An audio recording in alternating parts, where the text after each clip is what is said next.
Good afternoon. It is May the 7th, 2026. We are joined today by alumni of the channel, finally back after weeks and weeks on the night shift. Alumni? Yeah, well, I mean... Like I've graduated? Sure, you have a big boy job now, a real job, you know? Like, Yeah, you're beyond, that's true. you're beyond That's where true. we're at. So, AJ is here today. I wonder why... I'm here to be insufferable. The Leafs won the lottery. They won the lottery. It's never in doubt. That's right, Detroit Red Wings fans. That's right.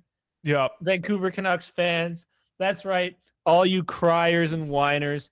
The Leafs won the lottery. And you know why the Leafs won the lottery? Because of the whining? Absolutely. But it's because it's rigged. No, it's not. It's not actually rigged. I had a I had a friend last night. I think he's a Habs fan, and he went really deep down the rabbit hole of trying to prove that it's rigged. But I think he was doing it in a joking way.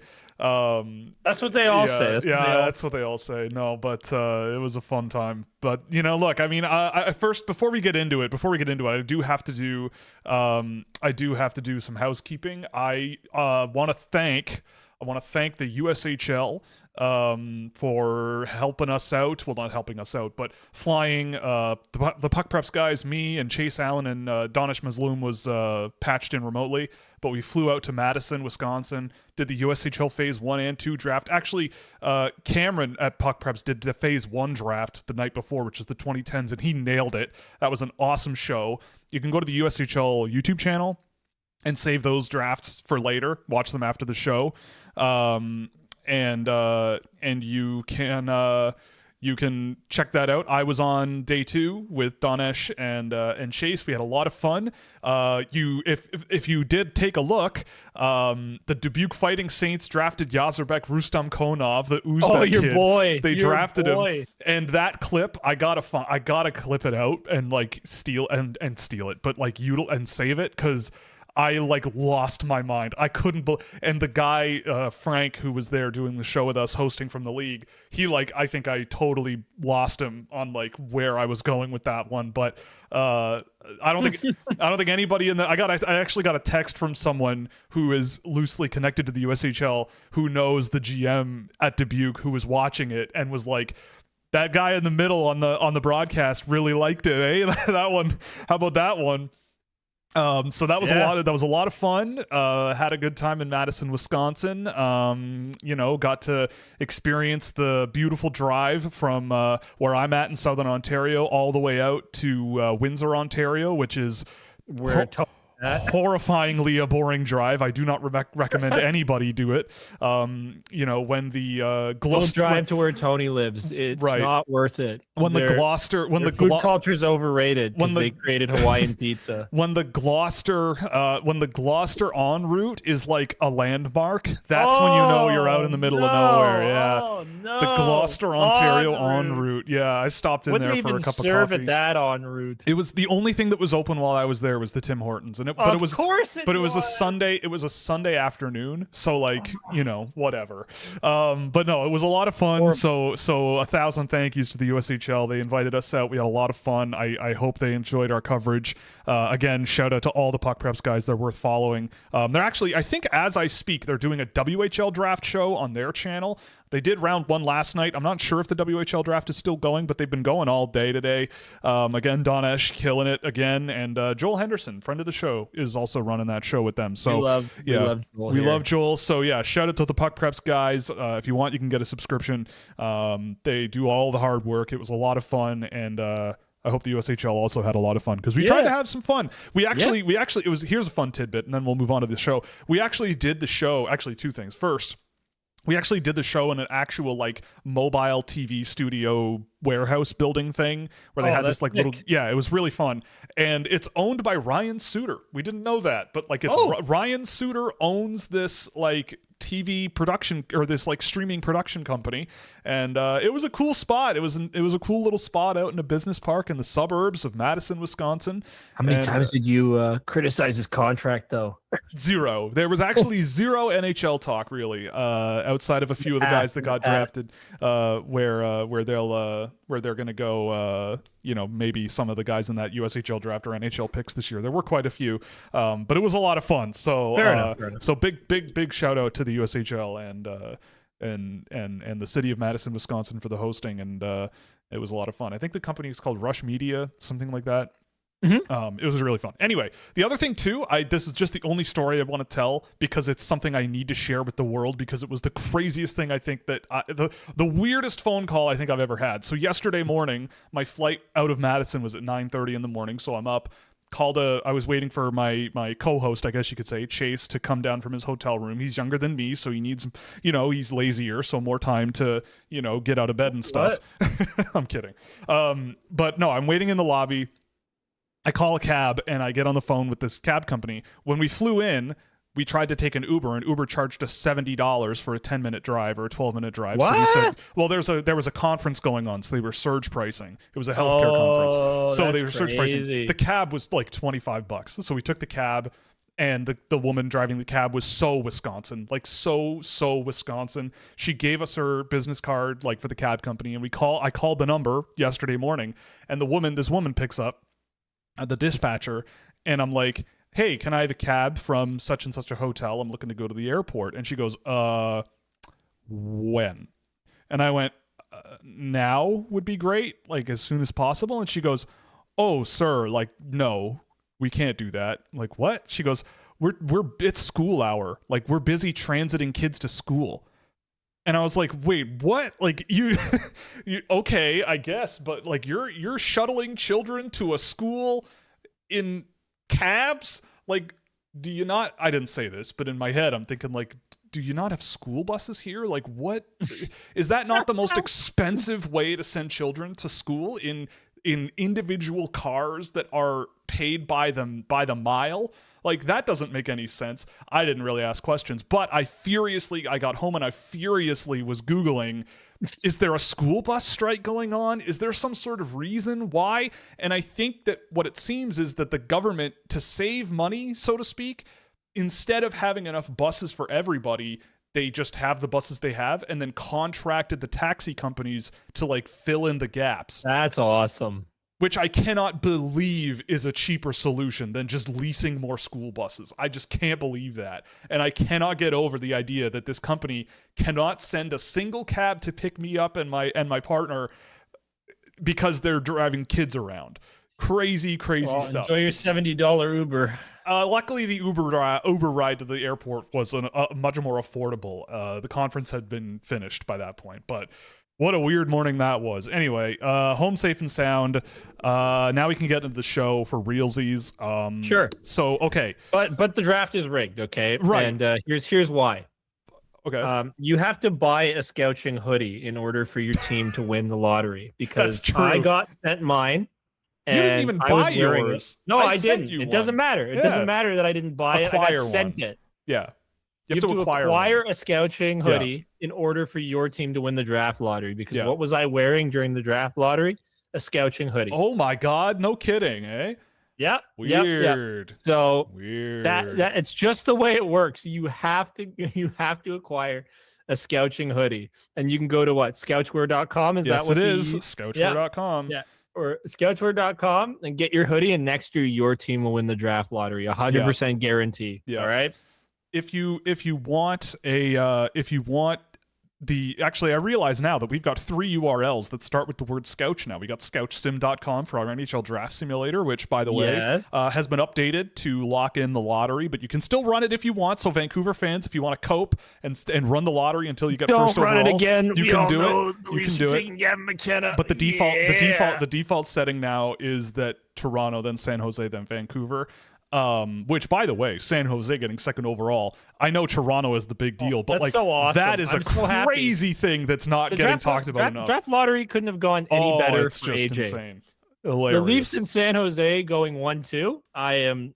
San Jose was like one of the teams I loved as a child. Yeah, like I used to watch highlights on Yahoo Sports, and I was in love with the Sharks. Yeah. As a kid, I loved the jerseys as a kid, and I just loved the color scheme. And like the Sharks were one of my teams. So yeah, they still are because of my days on Yahoo Sports watching highlights.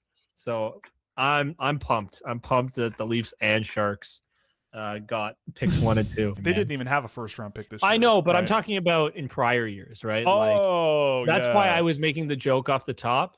because like there was so much complaining from them previously. Right. Maybe We'll see. I mean, it sucks, but not for me. Not for me. Yes, and then we have that and scouchware.com where you get our merch, and then Scouching, which is the host of all of it. So fun times. We're expanding our portfolio here. But anyway, so I guess I don't know where we start. I guess you have to start with the lottery itself. What did we kind of have gone over it a little bit? Like, what else are we gonna say about it? It's not rigged, guys. Yes, it is actually. If I you did. think I rigged it. Yeah, you rigged it. Yeah, you rigged I it so actually you wasn't could get the pick. I wasn't in Madison, Wisconsin. I was actually in the TV studio I was actually under the ball machine. Like there was Thomas the Ball Man, and I was under the table, and I was actually the one that like took an invisible. Will was blowing. Will was the air. I was the air. Will was blowing, and I had the thing. I had a plastic. I had a transparent plastic rod too, and I just kept nudging the Toronto Maple Leafs ball into the hole, and it worked. Gotta be 12. Gotta be 12. Yeah, I had to bat the Winnipeg Jets one out of the way because they were almost about to go in there, so I had to jam the they mistreated Brad Lambert, so they don't deserve anything nice. Yeah, exactly. But I think I did an okay job. I think a lot of people are taking it very well how I rigged the lottery, and it's going very well. But yeah, I mean, there's not too much to say. I was in the lobby of the hotel watching it with someone who is a very, very big Leaf fan, and like they were absolutely, I was blowing balls to get the Leafs Gavin McKenna. Exactly. Exactly. That sentence could be clipped. Yes, it is. Yeah. No, but it was a lot of fun. And it's a wild outcome. It's the most hilarious outcome for sure. Oh, it's awesome. It's so funny. Yeah. It's so funny. Yeah, really funny. Really, it's so really funny. But anywho, I guess save the Leafs. That I think is the next logical place to go. Right. Okay. So yeah, I mean, I'm sure that at some point John Chayka and that press conference will come up. I'm sure someone will be curious about it. Of course. But the first comment on the chat is, I can't wait to see what team scouting will look like after the draft. I mean, yeah, it'll be very interesting. You're gonna take Gavin McKenna. So someone asked who would you pick first? For me, it's McKenna. It's gonna be McKenna for me.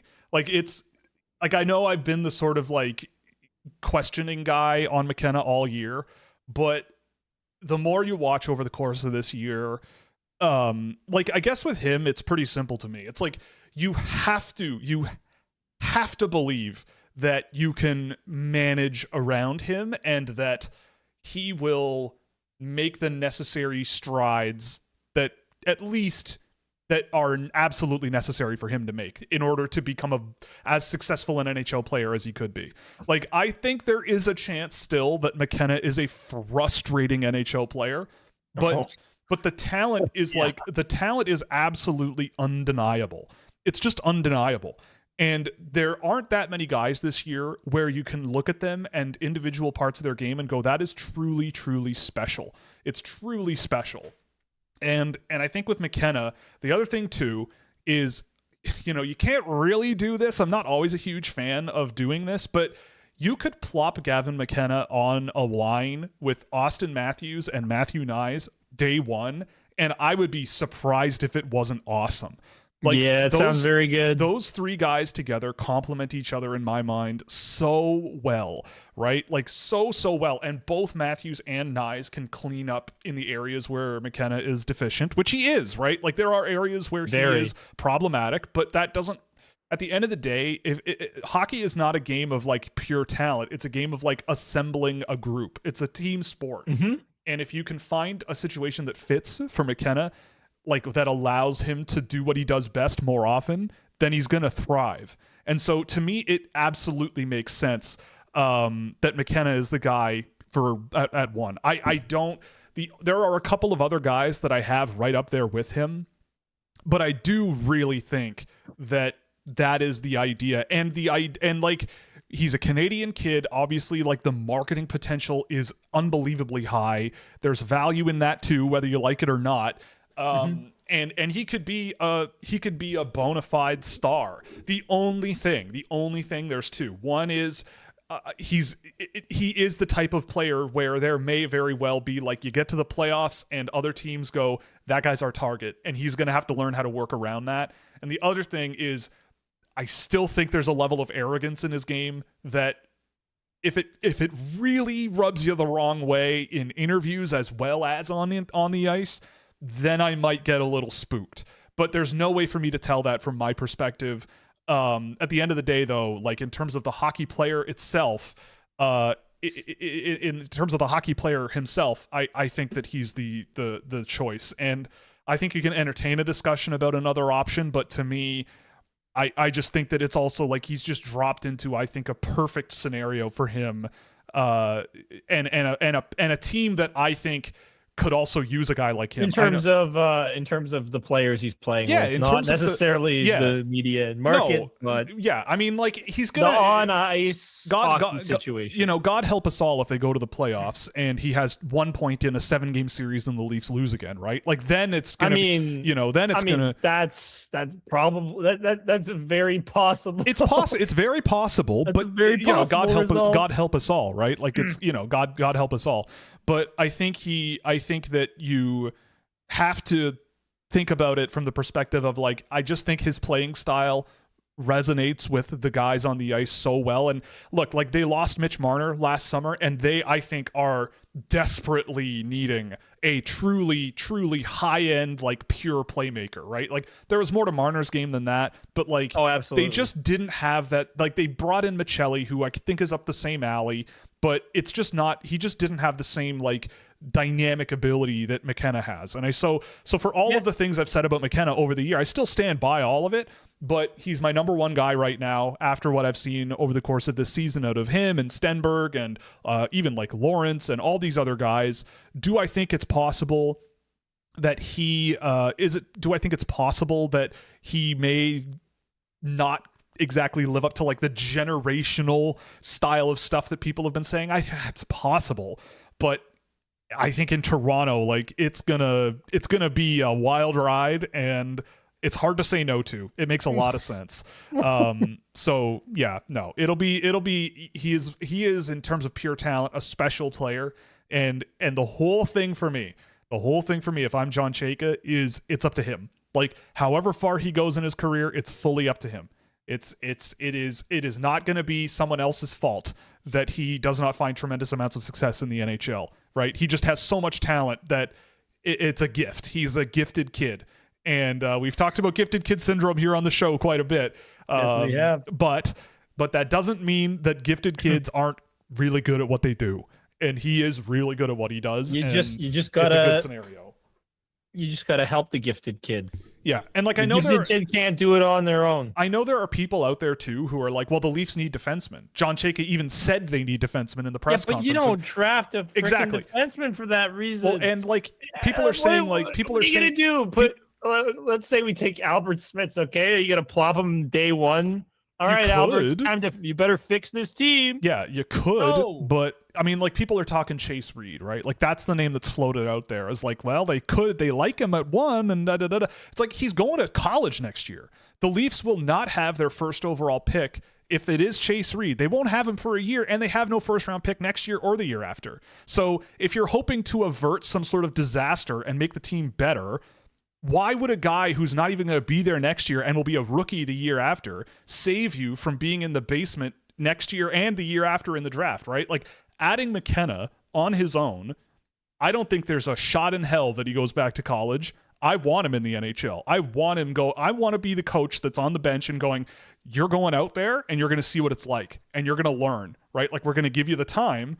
Anyway, it's a wild turn of events. Quite a shift from quite a shift. Awesome. I'm so happy. Yeah, it's so funny. What a 48-hour period for Toronto. I wanted to do a stream last for the lottery by the way 2 nights ago. I really did, but my hotel Wi-Fi was so bad and I was not going to be using my phone's internet to be doing that while roaming. So, yeah, no, not going to be doing that. But I did videotape. I did get on camera my reaction to the draft lottery results, which I haven't stitched together because there's a lot of dead space because they went to commercial a bunch of times. But we'll put that up at some point. But that would, I mean, McKenna would be the first one for me off the board. And I don't know if you could convince me. I mean, Stenberg is not out of the question. It's not out of the question, but I just think it's just too good of a fit. And I think that like it makes it so much easier to sell Austin Matthews on where this team could go. Like we are saved. It just makes so much more sense. Like all you have to do is just show Matthews 5 minutes of Gavin McKenna making plays in the offensive zone, and in they go, right? Like I think that it's such a help to make that case. I still can't believe it. It's just so funny. If you told me beginning of this season, oh, the Leafs are going to win the draft lottery, I would have looked at you and said, you're crazy. They're making the playoffs, moron. And clearly I was the idiot. Yeah. But, this is very interesting territory, and I'm here for it. So it's hilarious. It's so funny. I can't get over just how funny this is. Yeah, it is. It's really funny. It's tremendous. It's tremendous. Oh, did we lose the stream? Oh no, there's back. Never mind. No, we're good. No, we're good. But anywho, yeah, so fun times. What else do we have in here? Did you see Mark Seidel's rankings? He just released them and has Malhotra at 1. That guy works for an OHL team. I don't know what he's doing posting draft rankings. Like, you have a job, man. But I mean, you're telling me a guy who works for an OHL team has an OHL guy everyone thinks is the greatest thing in the world at 1? Wow. Shocker. Yeah, whatever. I mean, okay. You can't convince me that someone whose job it is to work for an OHL team has a good understanding of the global hockey landscape for the context of an NHL draft. I don't know. I mean, unless that person can convince you themselves, right? Like Sure. They would have to come on and defend every take they have. But like, I don't know.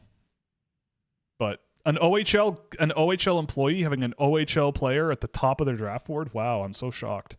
Who should the Canucks draft at 3? Well, that's that is going to be wild. I don't know the answer. Like, on one hand, Vancouver could use some help pretty much everywhere, right? Like they do need help pretty much everywhere. The problem though is like there's a lot of players that have the right to be selected in that spot. There's a lot of them, and if I had to pick, like, look, I love Tynan Lawrence. Like, if you are a Vancouver Canucks fan and you love Marco Rossi, Tynan Lawrence is kind of bigger Marco Rossi. Like, I think he's the type of center that you win with, that in the playoffs would thrive, and I think would be a very, very good everyday contributor.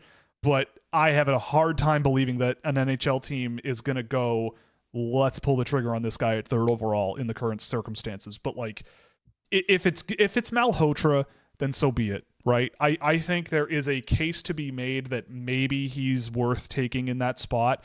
I wouldn't do it, but it's the exact same story as like Brady Martin or Caleb Desnoyers last year, where it's like, I get it. I get why teams would like this player, but it's not my decision. That's not what I would do.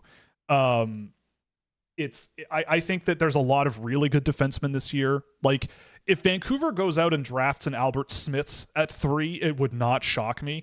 And that guy can ball, man. Like, he is a heck of a defenseman that I think would be. You've already got Zeev Buium, but like, Schmitz has a much more balanced playing style that, he's got more length and he's got more range on him than I think Buium does. Yeah, he's long, but just a really good defenseman. But there's a whole bunch of them. Like, Viggo Bjork even could be a really good ad for Vancouver there.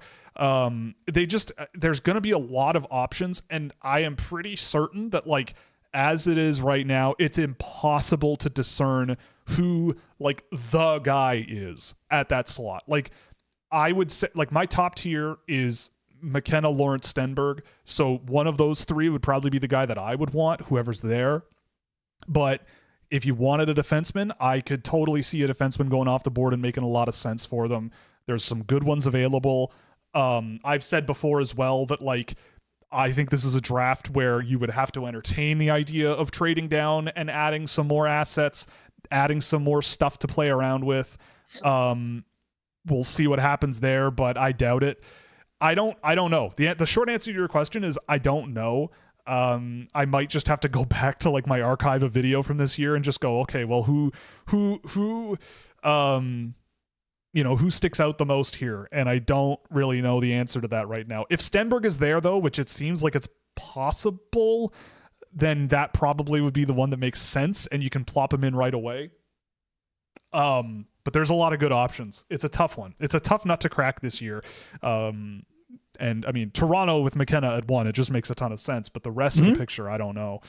But that's the fun part. What would you do if you're San Jose then? Because they pick second. So let's entertain this thought. Oh man, I mean, you gotta think. I would be working the phones as hard as I could. Like I don't know what the deal would be. Like I've looked around and like what defenseman would be worked in. Like the only thing I could see that kind of scratches the right itch is like maybe like I don't think you chase a defenseman for the same reason the Leafs shouldn't chase a defenseman. You're not going to get them right away probably. Like Schmitz I think is the most NHL maybe ready guy out there. Well, if you want to draft a good D-man on your team, you draft him. That's maybe, his words. Exactly. Maybe that's a guy who at 2, like again, we watched him at the Olympics not too long ago, shutting down guys like Eichel and Matthews and the U.S. Olympic team and all that stuff. Like he's a good player. And so if you really wanted a defenseman that has a really good track record that you can actually go and watch and see and not have to worry about being on the way in the future, then Schmitz could be an interesting option. And I could see it. I think it's an idea you could pitch. And I think he would fit in with Chicago quite well, or with San Jose quite well. But like you've got so many guys up front. Like what would a team be willing to offer you for a William Eklund, or offer you for one of these high powered forwards that you've drafted over the years that maybe you could flip them for a defenseman of some kind, right? I don't know. I would think, like someone mentioned, swapping number 2 for Simon Nemec 1-for-1. I don't know about that, but I think Simon Nemec does not have that value anymore. Well, but if you did want to flip like a William Eklund for a Simon Nemec, I could see that being an option, and you add a defenseman that way, and both teams benefit from that, I think. But I don't know. It's something that I would be curious about. I think with San Jose, like they're in a spot with San Jose. I think they're in a spot where it's like, okay, like they got to keep the momentum going here. Like they didn't really need this. It's great that they have it, but the goal for them is to like continue to improve. And so, like, you if the also goal very likely have your 1-2 punch down the middle, yes, for like Misa and Macklin. Yeah, sounds like that's probably going to be that solved, which is really, really nice. Well, like having your 2 centers figured out is massive. Yeah, and I think with San Jose too, it's like I don't even know if it's a trade down thing. I mean they've entertain it and see what happens, but like if you can't trade down, just take the best player. And it seems like based on what you're saying, Ivor Stenberg's the best. I would think Stenberg, and then like who knows? Maybe you end up trading him down the road, or you trade one of the guys, like you said, like it's so weird though to say you would want to trade a William Eklund because you don't want to do that, but maybe. Well, it's not out of the question depending on what you're getting in return. Yeah, if you pick, I don't know. I mean, I just keep going back to Tynan Lawrence, and I go, I love Michael Misa and I love Macklin Celebrini. I think they're gonna give a good look at Lawrence because Celebrini just came from BU. Mike Greer is a BU guy. The ties are there. Like they're gonna look at him. I think I'd be very surprised if they didn't like at least think about how they could maximize getting a guy like that because he's undervalued. I think he's undervalued. I think he's an undervalued asset. You don't have to draft him at 2. So if it were me and I'm Mike Greer and I interview him and I talk to BU and I do all my legwork, And I'm like, Lawrence is my guy, which I could see as a possibility, then I would consider trading down and just going, even if I pick him at 5 and I get 2 second-round picks out of it, and maybe you flip, like, look at what Jordan Spence cost, right? Like, Jordan Spence was, what, a 3rd and a 4th-round pick or something like that? It's like, if you can find a deal like that where there's something floating around out there where someone's undervalued and you can trade down and add a couple more assets and then get a guy like Lawrence and flip a couple of picks or something for a defenseman or two, then you're in the money. And I think Lawrence is a guy where if you've got center depth of Celebrini, Misa, Lawrence long-term, then that's stupid, like, in a good way. That's just stupid good depth. And it doesn't matter who plays where, but like, if one guy gets hurt, who cares? If 2 guys get hurt, who cares? Right? Like, if it's Celebrini, you care. well, yeah, you care, but like, you can at least know that you have some depth there and really good depth. Yeah, you're gonna be fine. You know, and if it and I think that if Lawrence is your 3rd-line center, like, I think you're laughing, man, and I think he could be an extraordinarily good player in that role. So I don't think it's that outlandish to think, okay, well, maybe we add a little more assets and then go from there. But I don't know. It's going to be a fun draft. It's going to be a fun year. I'm so pumped. It's going to be crazy. I'm ready for. I think I'm ready for today. Okay, if the draft happened today, who do you think San Jose picks? Just like purely based on your intuition, not as of today. Stenberg. No, I it's tricky. Part of me just wants to say Schmitz and just go for it. I think it's tricky, but no, I think, but like, no one goes winger hasn't happened in 20 years, but there's always no time like the present. I don't know. I'll say Stenberg because it's the easy answer. I mean, it just, you know, they could use it.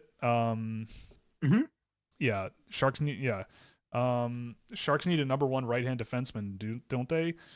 You can yeah, but like, who is the a number 1 right-hand defenseman? Yeah, this year, and I don't think you can bet that anybody is going to be a number 1 defenseman. I don't think, like, again, you're not going to get these guys for a while. Like, San Jose is looking to not be bad. They don't want to be. They were not bad this year. And so they don't want to be in this position again next year. And going out of your way to just draft a guy because he's a right-hand shot defenseman that you perceive will be a top pair guy, like, that doesn't. There's no guarantee. And like, you can't go get. Like, I'm not saying you don't need a right-hand shot defenseman. I'm not saying that, but this is a bad way to go about getting one. It's a very risky way to go about getting one, especially because you're not going to, like, this is exactly the same song and dance that we've seen before with, like, New Jersey drafting Nemec. Like, New Jersey was like, we don't need Cooley because we have a bunch of centers and we need defensemen. So they draft Simon Nemec. You really like Logan Cooley right now, though. And now, and Nemec is like a fringe guy. You know, I remember even Sharks played him, man. Like, Sharks fans were telling me that, like, Sam Dickinson was a guy that they needed because he's a top pair guy. And it's like, okay, well, what happened to him? Like, I know he's not done developing yet, but that's kind of the point, right? Like, Dickinson is this really high-end guy who I personally think that as an offensive player has all the potential in the world to be a top 4 defenseman in the NHL. And I think in this year's class, Dickinson would be pretty high on my board. But I'm not comfortable looking at almost any of these defensemen and saying, oh, this is for sure your top pair guy. It's really tough to have those guys. Like, we can say, realistically, how many number 1 centers are there? And we've had this discussion before. 20. Realistically, how many number 1 defensemen are there? Maybe 20. Yeah. Like, maybe you need a right-hand shot defenseman. Yeah, sure. You know, but like, if that's the case, then trade down and get one, right? Like, or there's something called free agency. Yeah. I mean, I don't know who you would you're not going to necessarily get a number 1 that way. It's really hard to, but like, you can, I really feel like you can have really solid defensemen, maybe not have a true number 1, and get by so long as your forward group is excellent and the Sharks are on their trajectory to have an excellent forward group. They have Macklin Celebrini, for God's sakes. Yeah. And that is a bona fide number one center. That guy rules. Yeah. All right. Yeah. That is, I think, the most critical piece in a Stanley Cup winning roster is a number one center. Yeah, I mean, it's not to say that the need is not unwarranted. That is the hole on San Jose's roster for sure. And it is very difficult to grab something like that. I just think that there is, if you want a defenseman, I guess, like the other thing too is like a guy like Albert Schmitz has played on the right side all season long pretty much. So he's not right-handed, but he does play that side of the ice, and he's been doing it against men all year. So there is something to that as well. But it could, okay, could you realistically, would you be okay with Chase Reed here? If is he sure. Is he a left shot though? I don't, honestly, I haven't seen him in so long. I don't even remember. Let me check. Yes, he is a right-hand shot. It's him, Verhoff, and no, not Carroll's. I think is Daxon Rudolph. Yes, so it's him, Rudolph, and Reed.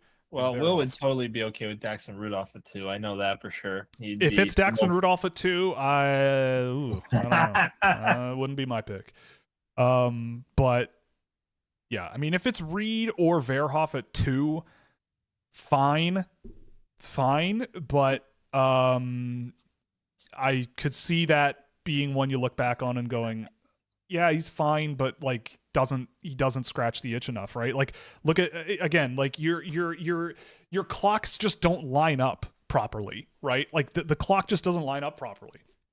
You know, you're on a team that's on the upswing, and if you're drafting for need now, you're not going to get that need filled until 2028. And then what? Are you going to hope that like your rookie defenseman is like Matthew Schaefer, right? Like, is that what you're hoping? I think that also skews the perspective, right? Like, yeah, it's one guy who's unreal. And did you know I know him? Did you know that? And we're 2 years removed from Chicago chasing a defenseman and taking Levshinov. Yeah, right? And like what is Artem Levshinov and that done? So far has not worked out. No, so like in my opinion, like you do kind of the Seattle direction where it's like you just keep drafting the guys you really love, and you worry about the problems that stem from that afterwards, right? Like the draft is like a relatively small part of how to build a hockey team. Like it is an important bit, but like I saw someone post on Twitter like of all of the teams left in the playoffs, who was acquired on those teams by trade or by draft or by free agency. And the number of guys that were there by draft pick was a lot lower than you might think. Like, of course a lot of it is trades and a lot of it is free agency. And look at some of the teams that have won the Stanley Cup in the past few years. Their defense group, it's like Gustav Forsling was a waiver claim. Yeah. Like if you play your cards right in the NHL, you can find value anywhere if you just do your homework. Is Aaron Ekblad a true number one defenseman, right, by the way? Seth Jones. Like, everybody thought Seth Jones was the worst player in the entire league for a while. And then he comes to Florida, wins a Stanley Cup. You know? Because, you know, you could actually use what he had to be beneficial instead of like being a minute muncher all the time and having to like be the guy, the shutdown guy. He actually, like, the reason the Leafs lost the series against Florida is because Seth Jones went in on a rush and created offense. Like, that's literally how the Leafs lost. Yeah. So in a game 7, no less. Okay. Yeah. So at the end of the day, the short answer to the question is like, I don't know. I think there's a number of different directions you could go. But chasing something through the draft never makes sense to me. It will never make sense to me because these guys don't hit their peak. Unless it's right there in front of you. You know, like most of these guys don't hit their peak for 4 years. Right. Like, let's think of some of the most infamous examples of things not working out. Like, let's think about Jesperi Kotkaniemi for a second. All right. Sure. Like, Habs reached on a center because needs center. Did it work out? Like, last year, people reached on Desnoyers, Martin. Guys like well, the jury's not out on no, them but yet, like you to be watch like a fair. James Hagens play for the Bruins now, and you're just Oh, like well, that guy is a of wizard, course. and he's also a center, right? Like he's a center too. So anyway, I But don't he's know. not a farm boy, Will. Like it's Right. it's not comparable. Yeah, Like, yeah. I mean, I he's not a get, Canadian. He's not a farm boy. I get the scarcity argument. I get it. I understand that these things are hard to find, but like also there are also other players eligible in this year's draft who are also pretty good and also right-hand shot defensemen. Like there are other options, and I don't, as much as I think that there are really good options at the top. Let me see. Like, who else is a right-hand shot defenseman that you could snag and I think could be. Well, really... let's add Albert Smits into this argument. Like, sure, let's keep him in there because he's a right side defenseman. He plays on the right side. Yeah. But like, even if you in the second round add someone like, well, maybe in the later first, because I think does San Jose have 2 first-round picks? I think they do. Look. I think they do. Yes, they have Edmonton's first-round pick. Like awesome. Ryan Lynn could be there. Like if you add Ryan Lynn at 20, that's great. I think that could work out gangbusters style for you. Yeah, Barrett Hayton is another one where it was off the board and a center. They're reaching on a center, and you look at that and go, oh, well, Quinn Hughes went a couple picks later. Like 20th overall, who cares what direction he shoots? If you take Xavier Villeneuve and he hits, like you have your Quinn Hughes. Oh yeah. You have your Cale Makar. Like who cares what side he shoots? You instantly get better with him on the team, right? Like I would think that would be insane. I think Tommy Blale, hilarious. Tommy Blale is right hands, and he could be had in that later first round or the early second round. Breck Liskey is a right hand shot defenseman who I think is very good defensively and could be a good ad. Samu Alalaurie is another one you could add. Like there's other Juho Piparinen. Like there's a lot of these other defensemen as well that could project quite well as just good NHL defensemen. And if you have just good NHL defensemen who like play their role well, you will be fine.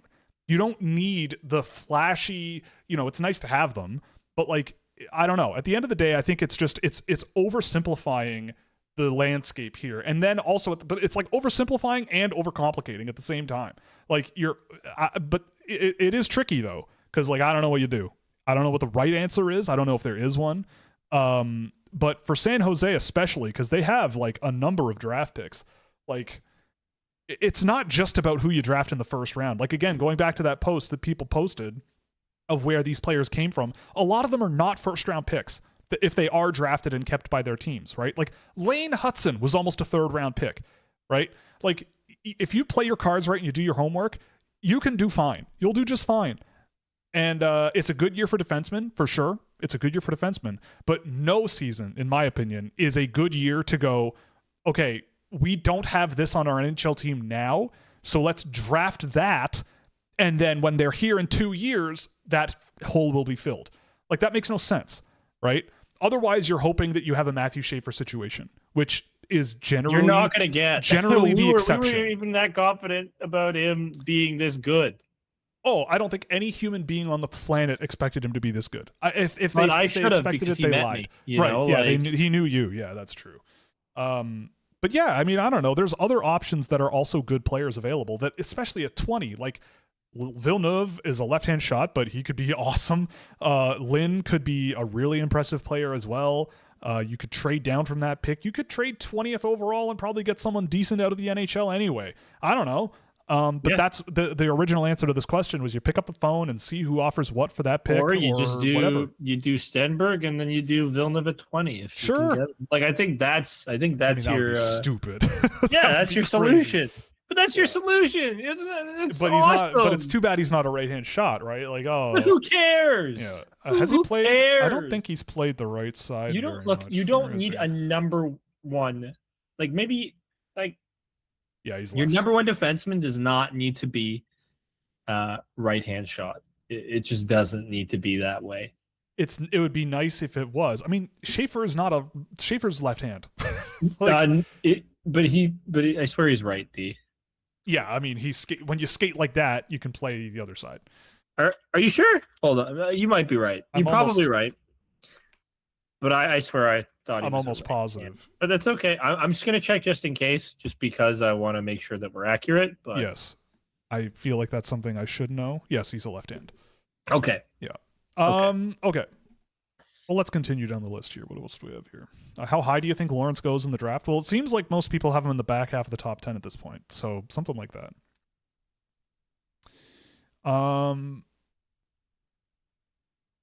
Yeah, most watched stream ever in advance. Well, the draft streams do quite well. So I mean, this is doing all right. This is not bad. This is definitely not bad. We're having fun. 68 people for us right now is pretty good. Yeah. But draft day, what was it? Like, you've gotten up to 1,000? Yeah, something like that. Yeah, like we're not peaking yet. We're not peaking yet. No, not quite. Tell your friends to join in, and then maybe we'll get there. Yeah. The bus, all 1,000 of them. The taxi thing could be for kids in remote areas for sure, but that still seems awfully inefficient. I don't know. May as well just buy them all bicycles. Is it a big mistake for the Sharks to take Chase Reed at 2? I mean, I don't think it would be a mistake, but you are taking on a lot of risk. Like, you look, another one, like Columbus drafted Caden Lindstrom, a center, ahead of an Ivan Demidov, right? Like chasing something you think you need in the draft is generally like not how to read the room. Yeah, it's not a great. Chasing is not a great way to read the room. Exactly. Yeah. Yes. But it could work. He's a very, very good player. I think he's worth a top 10 pick. I think he's really impressive. But that's why San Jose should consider trading down and see what they get. Like, compared to a Schaefer last year, I think there's echoes, but they are not at all the same player at all. They're almost the same age. Like, they're just not at all on the same level. That's crazy. Yeah, they're almost the same age, Matthew which Schaefer is nuts. Is that young. Yeah. Like, yeah. He doesn't turn 19 until like Labor Day. Like, he's a child. What an awesome dude, man. And I know him. Isn't that incredible? I didn't know you knew him. Who do you think makes the playoffs out of the Atlantic next year? 5 Atlantic teams made the playoffs last year, and that was without the Panthers, who should be back, and the Leafs. I don't know, man. Could be back. I mean, I don't think Ottawa. I don't think the Habs are going anywhere. No, I don't think the Sabres are going anywhere. I don't know if the Sabres will be 109 points again, but I don't think they're going anywhere. I think it's going to be a bloodbath. I don't know. Like, I'm not 100% optimistic about the Leafs yet. Like, no. It's tough. You better pray to God. You better pray to God, if you're a Detroit fan, that team gets better. But they won't. I don't know what to tell you if they still can't make the playoffs. I don't think they'll make it. I didn't realize they finished the year 2-6-2. Whew. It's crazy, man. The Sens, they were a good team this year. They just didn't get any goaltending. The Bruins. Yeah, but then they got goaltending in the playoffs and their offense dried up. So, yes. I don't think. Look, I didn't watch a ton of NHL hockey this year, but so you don't have to fully listen to what I say entirely, but just off my own feeling, I don't like the Sens. Yeah, no, I'm not sure that that's gonna work. Like, I still think 5 Atlantic teams will make the playoffs next year. Maybe you could count, but it's hard. You know what? Maybe the Capitals could be the team that sneaks in out of the Metropolitan, but I don't know. It depends. I'm gonna reserve judgment until I'm not gonna be so inflexible. It was more me trolling off the top. I'm gonna wait and see what all these rosters look like heading into next year. It could so early to actually are the Panthers going to come back and they might? Yeah, I think the Panthers come back. The Panthers come back. That one's almost a guarantee to me that the Panthers will be back and be back stronger. Yeah, like Tampa. I mean, Hedman will be back next year, so yeah. I think Tampa. Montreal, I don't think is going to get any worse. Boston, I don't think is going to get any worse. But Boston is not. I don't know. I'm not 100% sold that team is going to. It might just be that a whole bunch of teams have they're 93. a bit of a bubble team, like they're on the. Yeah, it might be that 5 teams have 93 points. Like it might just be that a bunch of teams all have a similar cluster, and it's like you win one game and you're in the playoffs, you lose one game and you're done. Like it might just be one of those, and I don't know. But it's tough. It's a tough division now. Yeah, I don't know. Tough division now is the toughest division in hockey. Like for the it is pretty tough. Couple of years, man. Like the Atlantic Division is, I think, a pretty insane division, and it's been an insane division since I got back into hockey in 2019. Like it's been probably the best division every single year, other than the COVID year where it wasn't a division. But like 2 Atlantic Division teams made the Stanley Cup Finals that year. Like. Yeah, I think the Atlantic Division is just the hardest division, and it's only going to get more difficult with another first overall pick going into it. Yeah. I know there's been a lot of discourse around the hiring of Chayka, but Will and I, we've listened to interviews of Chayka, and I feel very positive actually about his hiring. I know that's a hot take. But I listened to his interview on 32 Thoughts, and I went, okay, I don't think this guy's a dumbass, which is a big upgrade from the last guy we had in charge. Yeah. And he very eloquent and identified a lot of the problems I felt this team had. And it seems like they're going to try and address it in ways that align with how I think. Not entirely, because I didn't hear anything about pace, which I was very disappointed in. I want a faster team. Please make them faster.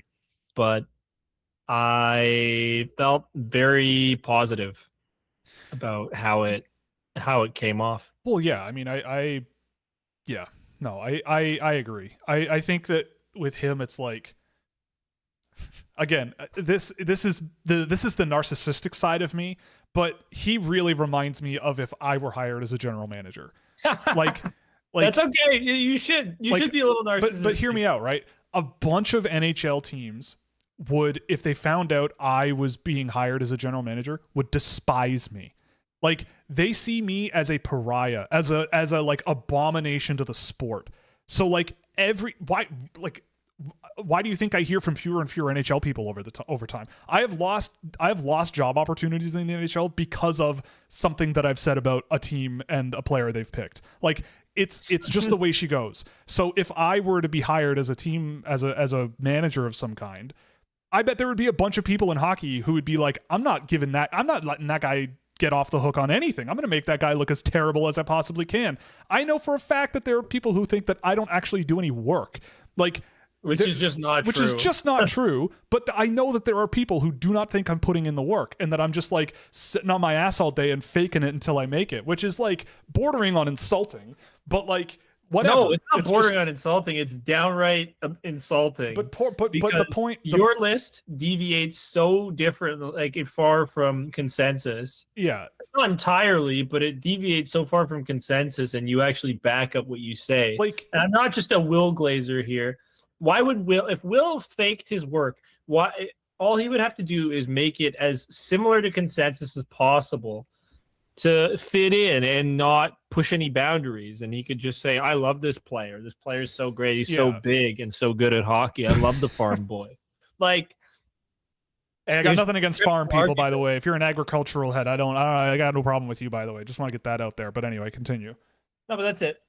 Okay. I mean, look, I think that another thing is like, I think a lot of people have to realize that people's motivations can make situations seem wildly different than they actually are.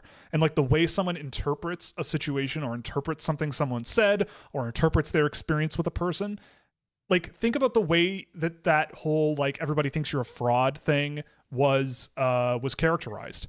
It was Steve Simmons, who is like notorious in Toronto for not only being a liar, but like also just like inflating a bad things. And terrible person.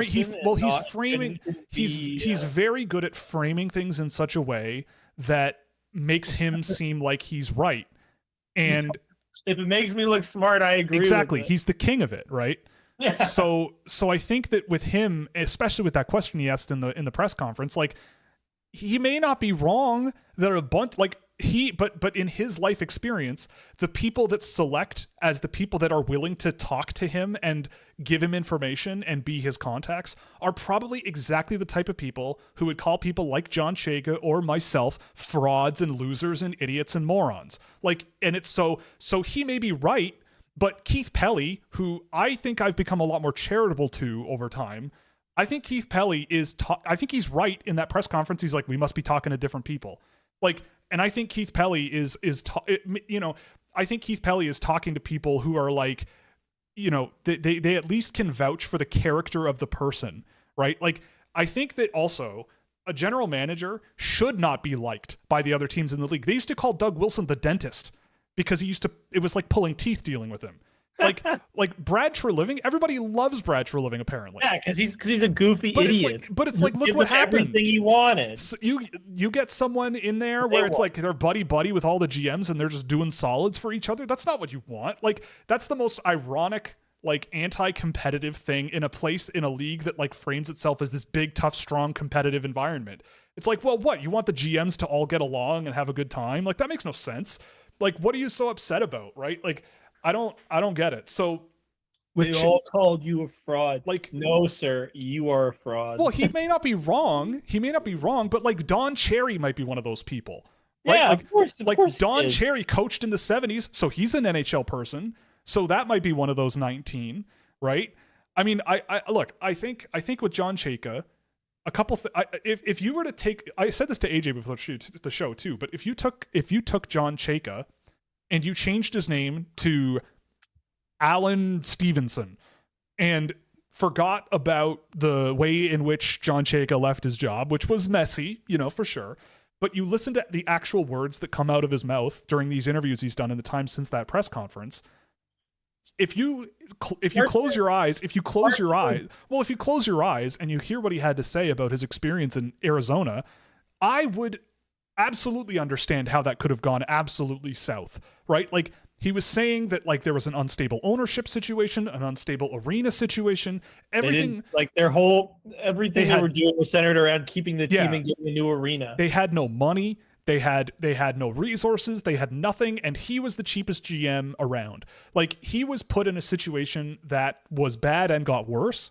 And he was also put in that situation at an age where I think he was in over his head. And I think that now when you listen to him, I think will own up to that. Like, he says, like, it was challenging and the environment was a lot and I made some mistakes and yada, yada, yada. And the other thing that I thought was really interesting that I'm surprised not many people care about is when he was talking in that press conference, he did speak, by the way, in case anybody was curious, he did actually say things in that. It wasn't just about how embarrassing everybody says it was. He had things to say. And one thing that I liked that he had to say was that his experience was like in the last few years. And if I'm Keith Pelly, this interests me a lot, where Chayka is saying like, yeah, I haven't been in hockey for a while, but like I've been working in private capital for sports teams for a while. And I've been around the world. I've seen different types of organizations, how they're run, how they operate, what a team with resources looks like, what a team without resources does to make things efficient. Blah, blah, blah, blah, blah, blah, blah, blah, blah, right? Like, I think that there's a lot to learn from being outside of the world of hockey as a business person who still, like, the insinuation that he doesn't know what's going on in hockey is ridiculous. But like, for him to then come back and go, I'm offered this job and this opportunity, like, yeah, of course I'll do it. And the fact that, like, if it was just him, I would be very skeptical. But the fact that they've added Matt Sundin as well, I think it makes a ton of sense. We've said this for weeks on the show. My childhood hero. I don't think you were here. I don't think you were here, AJ. I don't think you were here, AJ, when we were talking about it. But I was overnight. But it's, yeah, that's true. But like, Matt Sundin is the team whisperer.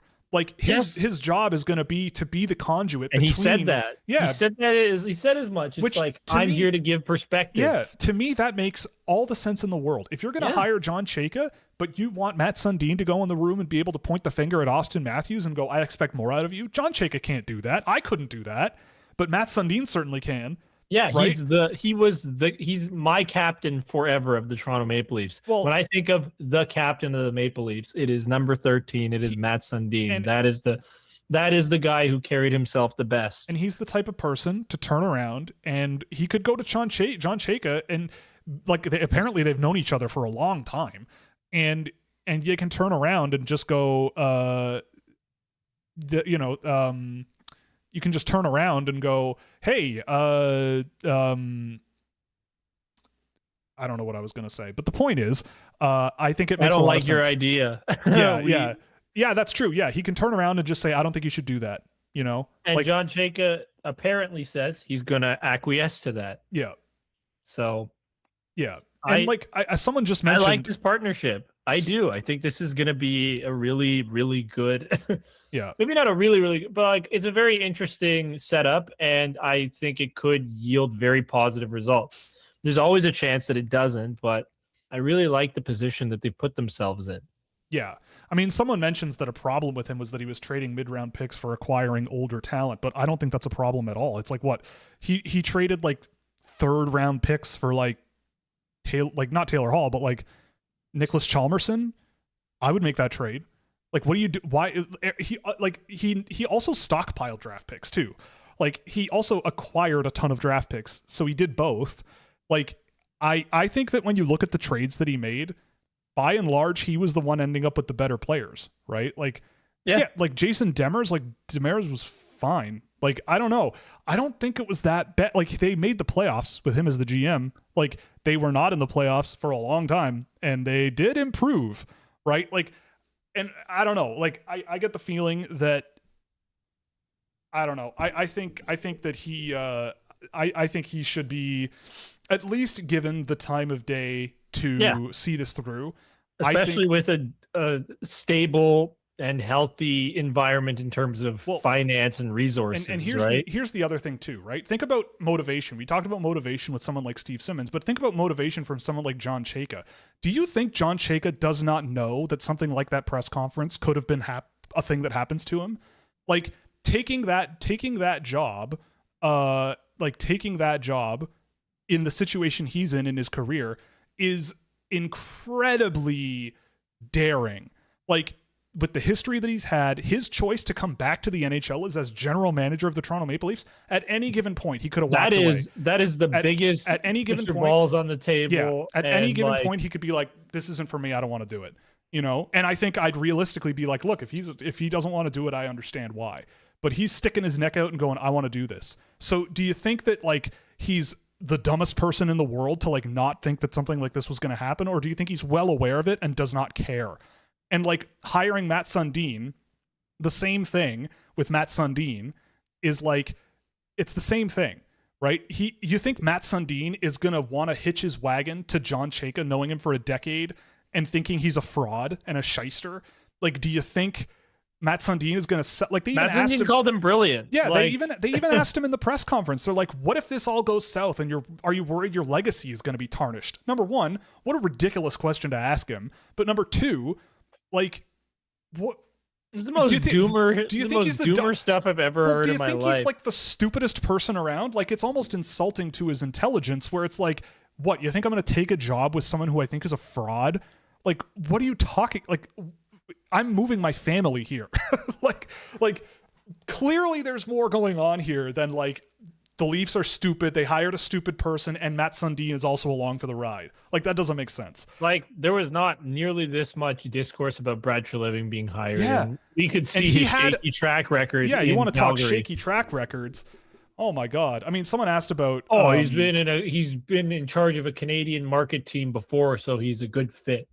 Yeah. That was like part of the reasoning. And it's just like, what? This guy's a moron. Yeah. I mean, he's a total moron. Someone mentions losing the draft picks, and that's true. I think that is true, that is a thing that was a mistake. The combine situation? Yeah. I think that's a mistake. And I think he addressed that in the interview about like how I forget exactly what he said, but like, I think he had to miss the combine because there was some like crazy thing that was happening because it was Arizona.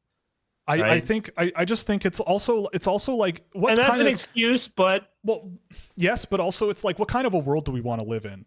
right? Like has anyone in here made a mistake? Like obviously that's a big mistake. No, I never make mistakes. You know, like that's a big. You will never be able to find a mistake I made on stream. Nope, you'll never find one. Like obviously that's a very big mistake that cost the team very dearly, but like, so what, right? Like NHL people have made much bigger mistakes in their lives, and nobody cares. Crap happens, ladies and gentlemen. You know, like it's a mistake. And whether or not it was whatever, but that's another thing. I think is a good lesson for Chayka.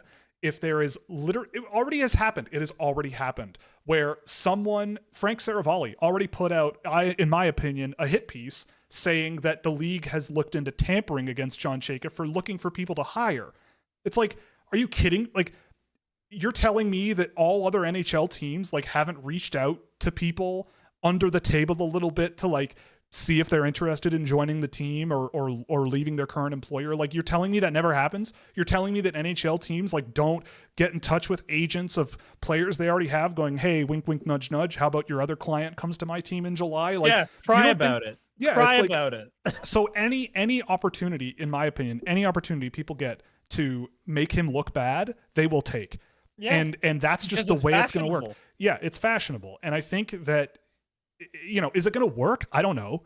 I don't know if it's going to work, but I don't know. Would you rather have them just hire, like they'll do the Craig Berube thing all over again and just hire like Doug Armstrong because he's just the guy that has the experience and won a cup? I was very worried that they were going to hire Doug Armstrong. I don't think there's any evidence that he would be a good fit. Whereas with Chayka, he's local to the area.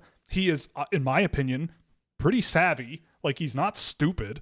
When you listen to what he has to say about how he sees the game, he sees it very similar to me.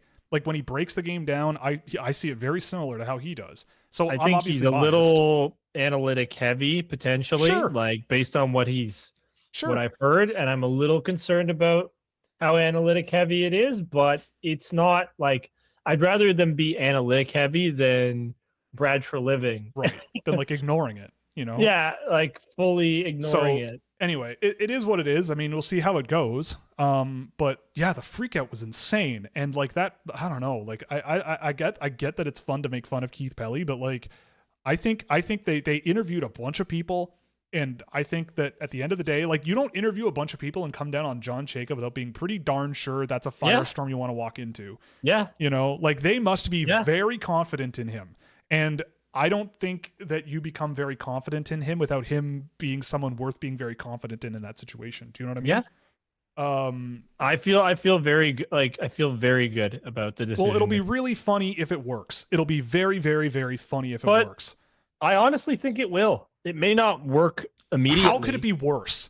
They're the most embarrassing team. They're the most embarrassing team in the league right now. Like, maybe not the worst. There's one more team. Maybe not the worst, but they are embarrassing. Maybe two, honestly. I don't know. I would be pretty embarrassed to be a Canucks fan or a Rangers fan. Hey, man, it's not that far. It's not that far apart. It's not that far apart, but watching that team this year was. This year they were terrible. Like, I stopped watching. Yeah. I couldn't do it because they were that bad. They were that terrible. But they're in a much better position than I think the Canucks and Rangers are in now. Like, apparently John Chayka is a professional bingo player who manufactures bingo balls. So maybe that's awesome. No, I don't think that's true. It's just someone commenting. He's good. He's good at the lottery. Yeah, that's why they won the lottery. He rigged he put in the ball that, you know, it's like a heat-seeking missile. 12. Yeah. Yeah. The Leafs can draft another soft player with no compete. They can rip in the playoffs. Exactly. Yeah. Now we're talking. It's not even about that. Like, it's just awesome. I don't know. I'm just happy. If that's how it ends up, I could see it happening, but I still think it's a bet that's worth making. It's with McKenna. It's a bet that's for Toronto specifically. I honestly think it's 100% true, but at the same time, it's about putting the right players around them having the right system. Someone else mentioned something about Chayka that also doesn't get talked about too much. He hired Rick Tocchet as a coach. I think that also is a moment where he might look at that and go, maybe that was a mistake. Because Rick Tocchet's history with skilled players, just like Craig Berube's, is not particularly positive. And Rick Tocchet won Coach of the Year. Yeah. Not in Arizona. I thought researching this, I thought Chayka hired Tourigny, but he didn't. That was Bill Armstrong. But Tourigny seems much more coded for what I think Chayka seems to want to accomplish. So we'll see what happens with Berube. But he's also 26 years old when he started the job, right? Yeah. I am 25 years old. And who knows? It might have been. I am a 25-year-old. It might have been ownership too, being like, he's the guy. Let's hire him. He's the big ticket guy. Let's bring him into town. I don't know. Who knows? We don't know. There's a lot of things we don't know, but people are pretending like they know a lot. The dynasty war might be Carolina's analytics versus San Jose's lottery luck. That's true. That might be it. Yeah. Have any updated thoughts on the CHL and how to evaluate those guys? I mean, not really. Things are just chugging along. I can't believe Brantford lost. I can't believe that Barrie beat them in 7 games, but here we are. It's the same. Like, my thoughts are the same. It's the same. It's a really tricky year. Watching a lot of hockey this year, I still feel like it is a sketchy place to sift value from. There are CHL players that I really love. They definitely exist. I've got a bunch of them in my first round.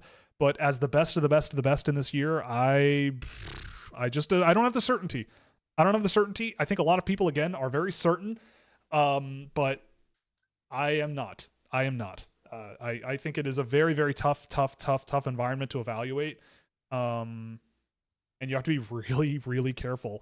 Like, the way I kind of do it is just by looking at more about the fundamentals of their game. How do they skate? How do they use their skill? How do they read the ice? Like, how are they forechecking? How are they pushing the speed of the game? Because look at the playoffs this year. It's a bloodbath of just speed and energy. And you're looking at some of these guys that are driving really good results for their teams. Zach Benson last night, or 2 nights ago, huge game. Was that last night? Was that last night or 2 nights ago? I don't even remember anymore. I think it was last night. I think it was last night. Yeah, it was. Yeah. Like Zach Benson. Zach Benson's our guy. We had him ranked over Connor Bedard for all of 2 days. Yeah, it was like 2 days. Whatever it was. Yeah. I'll never forget. I'll never forget that Discord message. I actually have it saved on my computer. Is it just me, or is Zach Benson like a better hockey player than Connor Bedard from September 2022 or whatever it is? Yeah, it would have been. Yeah, it was like September.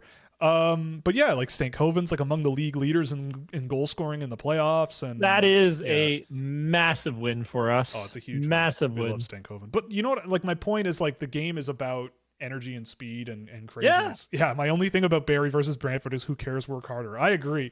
Did you see that clip, by the way? No. Oh my god. I don't see anything anymore, man. Okay, when you have some time, you got to look it up. Look, I'm the most, not that I'm unplugged, but I'm very unplugged nowadays. One prong is out of the plug. Yeah, like I knew Chayka and Sundin were expected to be GM and like advisor, whatever the role Sundin is in. Mm-hmm. But like, I didn't know when it got announced. Like, I just don't have the time anymore. My brain is now set to doing adult things. I'm a big boy. I've actually become a big boy. I'm proud of myself. Isn't that amazing? It's like the pull-up commercial. I'm a big boy now. Yeah, you are. But yeah, exactly. Or I'm a big kid now. That's what it is. But I'm a big boy now. Do you think the Leafs winning the lottery is good or bad for the Flyers, seeing as they have the Leafs at 2027 pick? I mean, I think if you're the Flyers, it doesn't matter. I think it's a bad thing. Like, in terms of for the Flyers, well, yeah, I think the Leafs are going to have. The Leafs have a really good shot of being a competitive team next year. Well, like, I think your pick is going down. It depends. In terms of where its value, like where its expected value would have been with Brad Treliving at the helm. I think that the other thing too is it's a simple math equation to me. You have Gavin McKenna on the Toronto Maple Leafs. Are they better or worse than without him? Probably better. They are better without him. So if they draft probably pretty much anybody else except maybe Ivar Stenberg, probably not going to be in the NHL, or at least not an impact player in the NHL, the team will probably be worse. So by default, like, Chase Reed won't be on the team next year, right? So by default, the team would be the same. So it probably would be good for the Flyers. But with Gavin McKenna, they will be better than having nobody. So they'll probably be better. So technically on paper, it's not a very good thing. But also don't complain. You're probably going to end up with like a top, at very worst, 20 pick probably. A top 20 pick. For Scott Lawton. like that's insane. Don't get too greedy. Yeah. But that's pretty good. That's pretty good. I mean, it was already insane when you got it, even if it was pick 32. Yeah. Yeah. Scott Lawton's bad. He's a bad hockey player. Well, he's not worth a top 20 pick, right? He's not worth a top 20 pick. Fine. He's a very mid hockey player that I don't like because he's slow. Yeah. So for me, he's a bad hockey player. Generally, he's okay. Yeah. Someone asked if I would personally trade down to pick 2, 3, or 4. So in anticipation of this, I put up a draft simulator here of if you have the first overall pick, what teams would offer what. So you got Calgary offering 6, 28, and 51. I don't think I would do it, but it is an interesting idea. Vancouver 3, 33, and 97. That's sort of enticing, but I still wouldn't do it. Chicago 4, 34, and 66. New York 5, 27, 77. St. Louis 11, 15, 126. I don't know. I don't think I'm doing it. I don't think that's going to happen. We'll go back. I don't think that's going to happen. Sorry, I'm just laughing at stuff that people are saying to me. It's great. Yeah. I'm sorry again, Registrar. It was just an emotional thing, man. But I know you don't hate me for it. I just have a hate boner for the Canucks. I can't help myself. Right? I have a total hate boner. They've been through enough. We can through enough. I was once a Canucks fan. Okay, I was once a Canucks fan. Yeah. Yep. Because Matt Sundin was a Vancouver Canuck. All right, this is how much I love Matt Sundin. That when Matt Sundin went to the Vancouver Canucks, I was a Canucks fan and stayed a Canucks fan for a little while. Oh, someone had an interesting idea. If the Canes win the Stanley Cup and Stankoven wins the Conn Smythe, Viggo Bjork goes third overall. There you go. But they're gonna look at him as the exception, and he's also not Canadian. Like they'll That's go, true. oh well, he overcame his size because Swedes. he's Canadian. Vancouver draft Swedes. Yeah, but Patrick Alvin's out, right? True. Do you think Stenberg falls to Chicago? Happens. I could see Stenberg falling to Chicago for sure. It's very possible. Yeah. Saravalli had Verhoff at 2. His age in competition, he stated that Dubby would have had Reed numbers. I think he would have been better than that. Is Saravalli quoting people? Because not for anything. No, I mean, he's not a draft guy. Yeah, Frank. This is the time of the year where everybody's an expert, right? Like everybody has been watching these guys all year, apparently. Frank's also not a draft lottery guy when it comes to bringing up Johnny Gaudreau smiling down upon the Columbus Blue Jackets to give him a pick. You know, what are we doing? what are we doing, man? I'm sorry, I'm never gonna get over that. It's just so dumb. Yeah.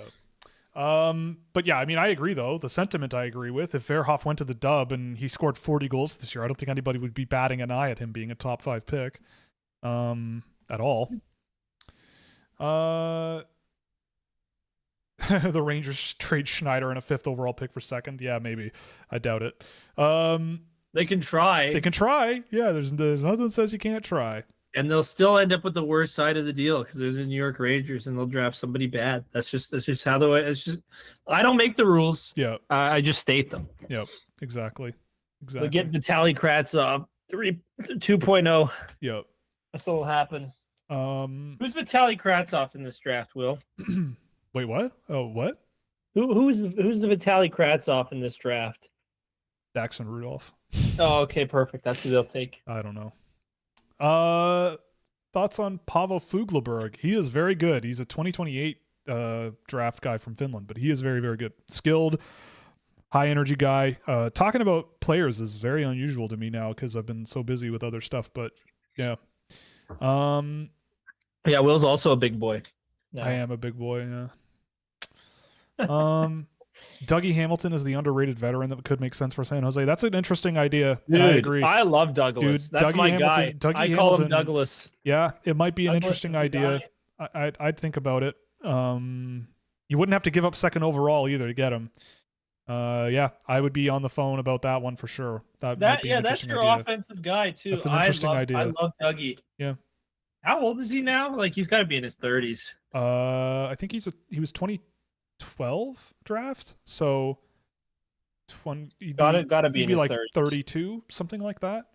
I still love Douglas. Douglas is my guy. Yeah. Would the Sharks take Hronek and Canucks' other top pick for the Sharks second overall? I mean, you're trading down one spot and getting Philip Hronek. I mean, I would do it. I would do it. I would do it. I don't in think a that second. trade's gonna. Oh, Vancouver's other first round pick, which is the Minnesota one. No, I'm not doing that. Oh No. no. What's the trade value of a top 10 pick? It's whatever a team is willing to pay. I don't know. Because of scarcity and value, I'm taking the NFL. Hamilton's 32. Yeah. If you were San Jose, would you entertain number 2 for Parayko and Colorado's first from Seattle? No. Parayko? Yeah, no, I'm not doing that. No, Parayko, look. I maybe Edmonton. Maybe Edmonton's first round pick for Colton Parayko. Then maybe we could talk, but I'm not trading number 2. No, I don't like Colton Parayko at all. I don't think he's a very good hockey player. I don't think you have that many good years with him anyway, so like I don't know. I honestly I think he's not good for what you'd be giving up. Like he's a very mid defenseman. Thoughts on the potential French invasion of the USHL? Yeah, 2 French guys got drafted in the USHL draft. Noah Nsonsa Katala and but an Uzbek guy got drafted. Philippe Postin, right? Yeah, the Uzbek Yazarbek Rustam Konov got drafted, and he's better. Yeah, I did. I lost my mind. That's a good one to find. I think it was about 4 hours and 30 minutes in. Of course, you had your nerd out moment. Oh, I lost my mind, man. It was your like Christian Ubicki moment. Yes, my Christian Ubicki moment, exactly. For Azamat, Rusta, and Konov. I'm gonna call him Azamat. Yeah, you can call him whatever you want. His name is not Azamat, but great. Now don't worry about it. Something happened off camera. That's not a big deal. Good, but I gotta blame my dog. Okay, sounds good. What else do we have here? Broke my sleep mask. Oh no, not your sleep mask. No, it's a sleep mask. I'm actually really sad. Oh boy. What are the chances Toronto takes Stenberg? I would say 5%. Very maybe low. Less. Speaking of that reach for a defenseman, how comparable is the reach for Nemec versus Reed? So who was or is a better prospect between the two? I think they're relatively similar in a lot of ways, honestly. Really good puck rushers, pretty good passers, perimeter-oriented playmakers, pretty questionable defensive ability, but like not bad, but they're deficient in the same areas. I might put Reed a shade ahead of Nemec where he was, but I would say they're kind of similar player and packages. Like if you think Reed is an NHL player next year, I don't think he is. But Nemec was rushed really quick, so I'd let Reed go in college for at least 2 seasons. I would just let him go unless he really blows you away next year. Then maybe, but yeah. Which picks in the top 20 do you think can play more than 9 games in the NHL next year? Probably McKenna, Stenberg, maybe Schmitz. Beyond that, it's really tough. That's really tough. I don't know. Because also the other thing too is a lot of guys can go to college. A lot more guys can go to college, and that's a much better environment than just going straight to the NHL and learning on the job. So I would say like just those 3. Not many guys stick when they're 18 anymore. The NHL, it's actually interesting. Thibaut Chatel, shout out my Swiss nerd goat, Thibaut Chatel. He updated his NHLE league difficulty calculations, which I love his work because it's very he also does like guys who say go from Finland to Sweden or Switzerland to Romania or the USHL to college and then to whatever. Like he follows guys throughout their entire career, even if they don't go to the NHL. So I think his numbers are a lot more accurate because there's a bigger sample. But all of the leagues basically have declined in quality. But I don't think that's because they've gotten worse. I think it's because the NHL's gotten better. So it's a much more difficult environment to be successful in. So having that ability to take more steps on the way makes a lot of sense to me. I would be in no rush to play guys unless it was really, truly a great scenario. . 'Cause Wyatt Cullen to Calgary at 8 makes too much sense. I mean, that would be wild. It would be wild times, but it would be very, very fun. Why do a lot of scouts have Carroll as the number one defenseman in the draft? I don't see it with him. I mean, I don't either. I mean, he's a first round pick to me, but I think a lot of people see him scoring a lot of points, and he does have some impressive, like, if he's got the puck on the rush and he can jump right into the offensive zone, he'll attack the net. Like, he can do stuff. I just don't think his offense translates super well. Like, not a lot of defensemen in the NHL like play like he does and generate a lot of production. His defensive game, though, I think is quite good. I think it's gotten a lot better this year. That's kind of what's bumped him into the first round for me. Like, a very capable, physical defenseman, good timing, good awareness, sort of everything. It's just the ultimate question is the same as every other player in the Canadian Hockey League, in my experience, is what happens when you have some of the best skating forecheckers in the world bearing down on you all the time, and you have 0 seconds to think. And yes, Carroll's does shoot the puck from the point a ton, to that commenter. He does do that a lot. So does Chase Reed. And I find a lot of defensemen who are, especially in the Canadian Hockey League, and generate production shooting from the point, it is very difficult to repeat. That's why I like guys like Schmitz and Villeneuve, because those guys are jumping into the offensive zone. They're trying to create and making playmaking moments in the, making plays and doing stuff in creative ways that I think goes way beyond defensemen who shoot from the point and by and large drive a lot of volume in their production. Any concerns other GMs don't want to do business with Chayka? Not really. I mean, like, the thing about being a general manager is the whole job lies on leverage, right? Like, if John Chayka wakes up tomorrow morning and is like, I need to trade Austin Matthews, no one is going to do him any favors, not only because he's John Chayka, but also because they have no leverage. So if John Chayka finds himself in a situation where another team needs help and he is willing to offer it, and he has something that the other team wants in order to fix their problem, I bet teams will want to do business with him awfully quickly, right? Like, I get the feeling that it's all you're not gonna turn down an offer that improves your team just out of principle. Yeah, and Calgary already did it with Brad Treliving. They were like, you can't go to the draft with Toronto, right? Like, the other teams have done that as well, right? Like, they get in the way of their former employees and whatever, and people they just have feelings about. So I don't know. John Chayka's job is to not make people like him. His job is to make the Toronto Maple Leafs a good hockey team. And if another general manager likes you, like, then that, I mean, maybe you can take advantage of that because that drops their defenses, right? But I don't think good general managers will do that. And I think that where you really will see value is, and I think Chayka's smart enough to recognize when he does and does not have leverage. He is a business owner. He's a business guy. Like, he knows how this kind of thing works psychologically. So if he has leverage, he'll have leverage. And if he is one of the guys that can help out another general manager with a problem they have, I think they'll want to do business with him awfully quickly, or they'll learn the risks of boxing someone out simply because you just think they're a dope. We'll see what happens, but who knows?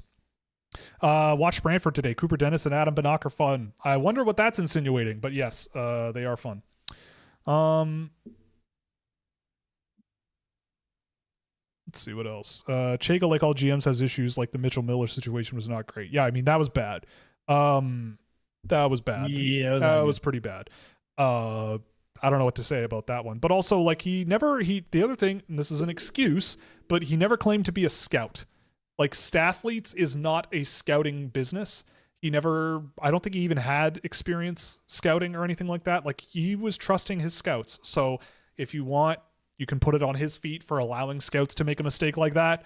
But imagine having all those responsibilities in Arizona where you're under the gun of you got to stay in this location. I don't want to just write off everything that is a red flag and say, oh, everything he did there is excusable. Now he's my general manager. I must support and glaze, because that's not what I'm about. Well, the other thing too is I think you also, if I am remembering correctly, I think the chronology of that was, I remember from that year that I was told about Mitchell Miller months in advance of the draft.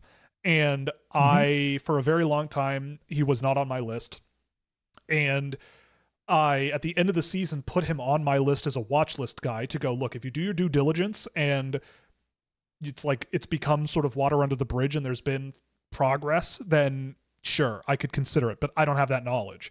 And then I think what happened was most people were not interested, but also Arizona wasn't the only team that was interested in him. I will also mention that Boston signed him later. Yeah, Man, Boston signed him, and the GM who did that is still employed by that team, right? Don Sweeney was the guy who did that, I think, right? I could be wrong, but I'm pretty sure. So there's that too. But I think with Mitchell Miller, I think it was the day either of the draft or after the draft, a news article dropped that went into a lot more detail about where everything was and a lot more perspective from the victim and their family. Victims, I should say, but the main principal victim, they had a lot to say. And that changed a lot of the equation after the fact of going, oh yeah, like all you had to do was call the parent of this kid or the kid themselves like for 5 minutes and do your due diligence there. And it seems like Arizona didn't do that, and that's a little embarrassing. But nevertheless, I don't know. I think that was also like what, 6 years ago, something like that. Like you kind of, I don't know. Yeah, it's been a long time. It's been a while, and so it's like lesson. Man, learned, I'm getting made a old. made a boo boo. Lesson learned. I don't know. I think it was 5 years ago. It was Right. 5 years ago. Yeah. Yeah, without Bergeron and the Bruins, Miller might have been a Bruin permanently. Maybe it was exactly. 6. Maybe it was 6. Maybe you're right. Maybe it was 6. I find it interesting that Will went from saying he's burned bridges by saying things about teams, then glazes his team's new GM. It's true. It's not his team. Well, I mean, I grew up in Toronto. I can't deny that. Yeah, but you don't actually cheer for the Leafs. You cheer for chaos. I do. Yes, I do. I cheer for players and I cheer for draft players because I like watching the youngsters play this sport and see where it's headed. But look, I the big thing for me, and I know this is a joke that this person is saying, but the big thing for me that I think illustrates a lot of how I feel about him is I see a lot of myself in John Chayka. And I think if John Chayka knew me, he would see a lot of himself in me as well. Yeah, like, if John Chayka knew me, he'd hire me. Okay, well, so John Chayka hired me. Let's slow down. But the point I'm trying to make is that that's what you're advocating for. Am I wrong? Well, it would be not if he called me, I would pick up the phone. If he called me, I'd pick up the phone. But Will is also a fraud and a shyster, so yes, it's a bit right to some, I mean, I have chosen a life of adversity, and that's fine by me. But but it's from that perspective and from my own life experience and from the things that I know that are happening behind closed doors regarding me that I go, I get it. I get everything about this John Chayka guy. I totally understand everything about this, I think. And Will wants this to work so bad. Well, it would be really funny. It's really funny that they won the draft lottery, and it would be really funny if it all worked out and they actually became very, very good Leafs with him. Leafs for Cup well, next year? Let's pump those air brakes. Well, I know. I'm just yeah. Look, I'm a little optimistic again. You know, just when they thought that I was out, they pulled me back in. Pulled me right back in. Yeah. I will not be predicting Leafs for Cup next year. Yeah. Where's the live reaction of you screaming when you saw the 12 ball? I don't think I screamed. I was laughing. Like I was sitting at the table and we were laughing. We thought it was hilarious. And it is the funniest possible outcome. When my buddy called me to tell me it happened, because I will be honest, I was wearing my scouching hoodie, but I had fallen asleep on my couch because I was like really tired. And I had no expectation that they'd win. Yeah. My buddy called me. He's like, "The Leafs won the draft lottery." I'm like, "Nah, you're bull pooping me right now." It's like, "No, they won the draft lottery." I checked my phone and I saw the Sleeper app and it says, "The Toronto Maple Leafs have won the draft lottery." And I lost my mind. I started laughing. Hell yeah, I started laughing hysterically. Hell yeah. Hysterically, I started laughing. It was so funny, man. It was hilarious. Like, it just is the funniest thing. I just especially it wouldn't be the biggest get out of jail free card ever. This is incredible. It is also exponentially funnier because of the press conference that happened literally like the day before. Yes. It is exponentially funnier because of that. Just how quickly it all changed. Yeah. So funny. How the mood changed in this city. Yeah. I remember when they won the draft lottery for Austin Matthews, and my response to that was, Wow, we're finally Patrick batting Laine. up. Yeah, we won something. That's literally what I said. Yeah. Okay. Did anything I was surprise? 15-year-old child. Did anything surprise you with the World Under 18s? I mean, Canada and the U.S. being eliminated in the quarterfinals was a bit of a surprise. That's awesome. But by and large, I mean, not particularly. I think What actually happened in that tournament? Because I was overnight, and you could fill me in. Sweden beat the Czechs in the Slovaks in the final. Okay, so Slovaks won silver at home. Czechs good for them. Czechs won bronze over Latvia. Nice. So yeah, I mean, so North America had a really bad showing. The U.S. just got goalied hard, and Canada laid an egg against Sweden for sure. Was my boy Mathis Preston out there? He was pretty good. Some people disagree with that notion, but I thought he was pretty good. I don't think he was the issue on that team, though. That's for sure. You know what, Will? Now I'm just gonna pray that the Leafs get Gavin McKenna and Mathis Preston. It might be possible. I know it might be possible. I know it might be possible. How insane would that be, man? Yeah, it's very possible. It'd be very funny. Yeah, I mean, a lot of the really good players too at that tournament, I felt with the guys that were eligible for next year. Especially on Sweden, like Carlson and Mayer, and a few of those guys were really good, which again, not unexpected to me, but they were really impressive. But yeah, I mean, it was a good tournament. It wasn't incredible, but you know, there was a lot of good stuff going on there. It was fun watching Oliver Suvanto just like manhandle children. It was really funny. Nice to see some even 15-year-olds getting a look. How high in the draft is he going now that he manhandled children? I don't know. You don't hear much momentum about him. I think he's kind of what everybody's expecting, and they're kind of staying pretty calm about it. When is Detroit? Detroit doesn't draft. No. Yeah, no. You know, they're like big Europeans. The Rangers. It'll be the Rangers. I think he could be a good Ranger. Like, I think Rangers fans would really like Oliver Suvanto, if that's who it is. I don't know. 5th overall? 5th? I don't know. But he is a center. He is a center. Where were we here?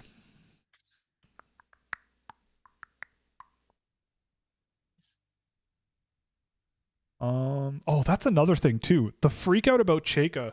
Like, all of the think about the freakouts about like Quenneville coming back, Stan Bowman, you know, Mike Babcock coming back. Terrible. Like, all of these things, like Joel Quenneville covered up like sexual abuse.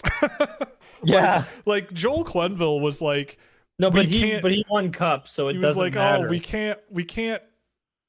can't do anything about this right now because it'll be too much of a distraction.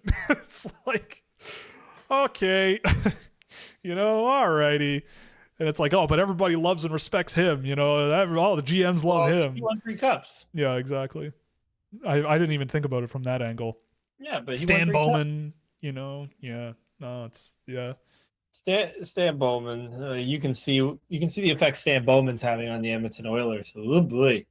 Well, the Edmonton Oilers just can't get their GM right. Like, I thought yes, true, but boy, the Ducks are a heck of a team, man. I know. The Ducks are looking pretty. That rebuild, awesome. I think, is over. That rebuild is over. That team is looking Mason pretty McTavish fun. Is awesome, right, guys? Well, that's another one. Drafted 3rd overall, chasing a center, chasing physicality, chasing this and this. I mean, he was very good for a little while, though. Like, there was a time where he looked pretty was great. That 2023. He was 2021. Right, 2021. My God, time flies so fast. Yeah. Yeah. Okay. So he's old now because it's 2021. That's just how it works. He still is, outside of Gunther, the most productive player in that top 10. He would be. That isn't. I mean, Beniers has been more productive, but most penalty minutes, that's for sure. It's okay. Fabian Lysell will catch up. He'll catch up. Yeah. He's just. Brad Lambert will get there soon. Oh no, he's later. Brad Lambert is he was a year later. Yeah, he's still got a longer time. I still love looking at the title of this episode. Rigged. Yeah. We'll always try and find the most rage baity titles we can find. We're trying. We're trying our best. Still, our best one is, does Lane Hudson suck now? Yeah. I don't think that one will ever be topped. No, it won't. And you can thank me for that one. Because he's committed to the same college, can Felix Farhamar be considered the Swedish Cale Makar? Yes. Put that on Reddit. Yeah. Tynan Lawrence just as good as Macklin Celebrini. Make it a bot. Make a bot that posts that to Twitter every 3 minutes. Yeah, do that. Yeah, but make sure it's a different Twitter account. 20 different accounts. It's funny to me that people think the Leafs are trading the pick. Yeah, it is really funny. I mean, it's possible, but very unlikely. I mean, anything is possible. It's possible that a comet strikes the Earth and we all die, so who knows? Then it won't matter. No. Jupiter is a meat shield. That's what Jupiter is for. A gas shield? No, it literally is. It's a fart. I know. It literally is. I know you know, but we gotta educate the masses here. Not everybody is as up to date on astronomy and like our planetary system. I guess it's not astronomy, it's more so just our planetary system. Yes. Someone asked if the multiplayer draft has been fixed. It should be operational. It should be working just fine. If not, never fully going to be fixed. Will's bad at this. It's true. I am terrible. Will uses AI to code. Imagine so he's that. a fraud. I think instead it would have been better for me just to not put anything out and have nobody have any access to any tool like this. Yeah, I think that would be better. Yeah. I think so. No, I don't think so. I wish you just added ads because we need more money. Yeah, that's true. This is weird, but have you had Cam Robinson on the show? I have not. Scott Wheeler's been on the show. But no, not Cam. I don't think either of those people are coming back. Well, we'll see. That's right. We'll see. When was the last time the We'd Rangers... be happy to have both of them on, I think. Be fun. Yeah, we'd be down. When was the last time the Rangers drafted and developed a star or a top 6 player? Never. Well, it Matthew Rempe. He's a superstar. Yeah, okay. No. Yeah, I mean, Adam Fox. Like, they have Adam Fox. Draft him.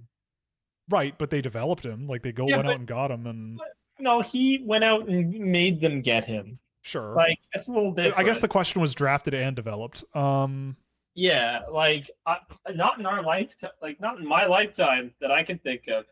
And I'm being serious about that. Like, I'm not Hugh Jessamine, the specimen, is gonna crack one of these days. The biggest draft bust in NHL history, in my opinion. But one of these days he'll hit. Shesterkin. Yeah, Shesterkin is a good one. That's a goalie. Right, but he is a star. Fine. He's a star. He's really good. They're good at that with goalies. They got Hank and they had and Chesky. And Mike Richter. Yeah, you know. Goaltending wise, they've always found a guy to be the hard carry. Yeah. When it comes to McKenna, was the most realistic outcome for him on the Leafs? What is that what you're asking? To be the Mitch Marner replacement, but not nearly as good. He'll be look, Patrick Kane had a hell of a career playing with Jonathan Toews up the middle of the ice. Yeah. And Patrick Kane had holes in his game, but it didn't matter because he scored 120 points. Now you have Gavin McKenna who can play with Austin Matthews up the middle of the ice. And even if Austin Matthews is that Jonathan Toews type center for the rest of his career because his shoulder is busted and his knees are just okay, he can still get up and down the ice. He can still play good. He's a very good two-way center, I think, in the NHL, even in his current condition. It's just, he's not a 60 goal scorer maybe anymore. But I mean, if I'm John Chayka, I am moving heaven and earth and spending every dollar I can find to figure out what the hell is going wrong with that guy and trying to fix him. But McKenna, with a guy like that and a guy like Nyes also on the ice with him, I think it will synergize quite well. And even if McKenna is soft in areas, I don't think you're going to notice that much, and I don't think you're going to care all that much because he is a dazzling hockey player. You're going to care sometimes. Oh, you'll care sometimes. You're going to care when the Sportsnet podcast. Overdrive will notice some stuff. You will see it. It will happen. My uncle's good friend Jeff O'Neill will be upset. And your uncle. Oh yeah, my uncle. Your uncle too. Yeah. Him and Jeff O'Neill. All your uncles. Classmates. Elementary school classmates, no joke. Matthews no joke. is not as explosive as prime Jonathan Taves, though. Are you kidding me? Dude, Austin Matthews is insane now.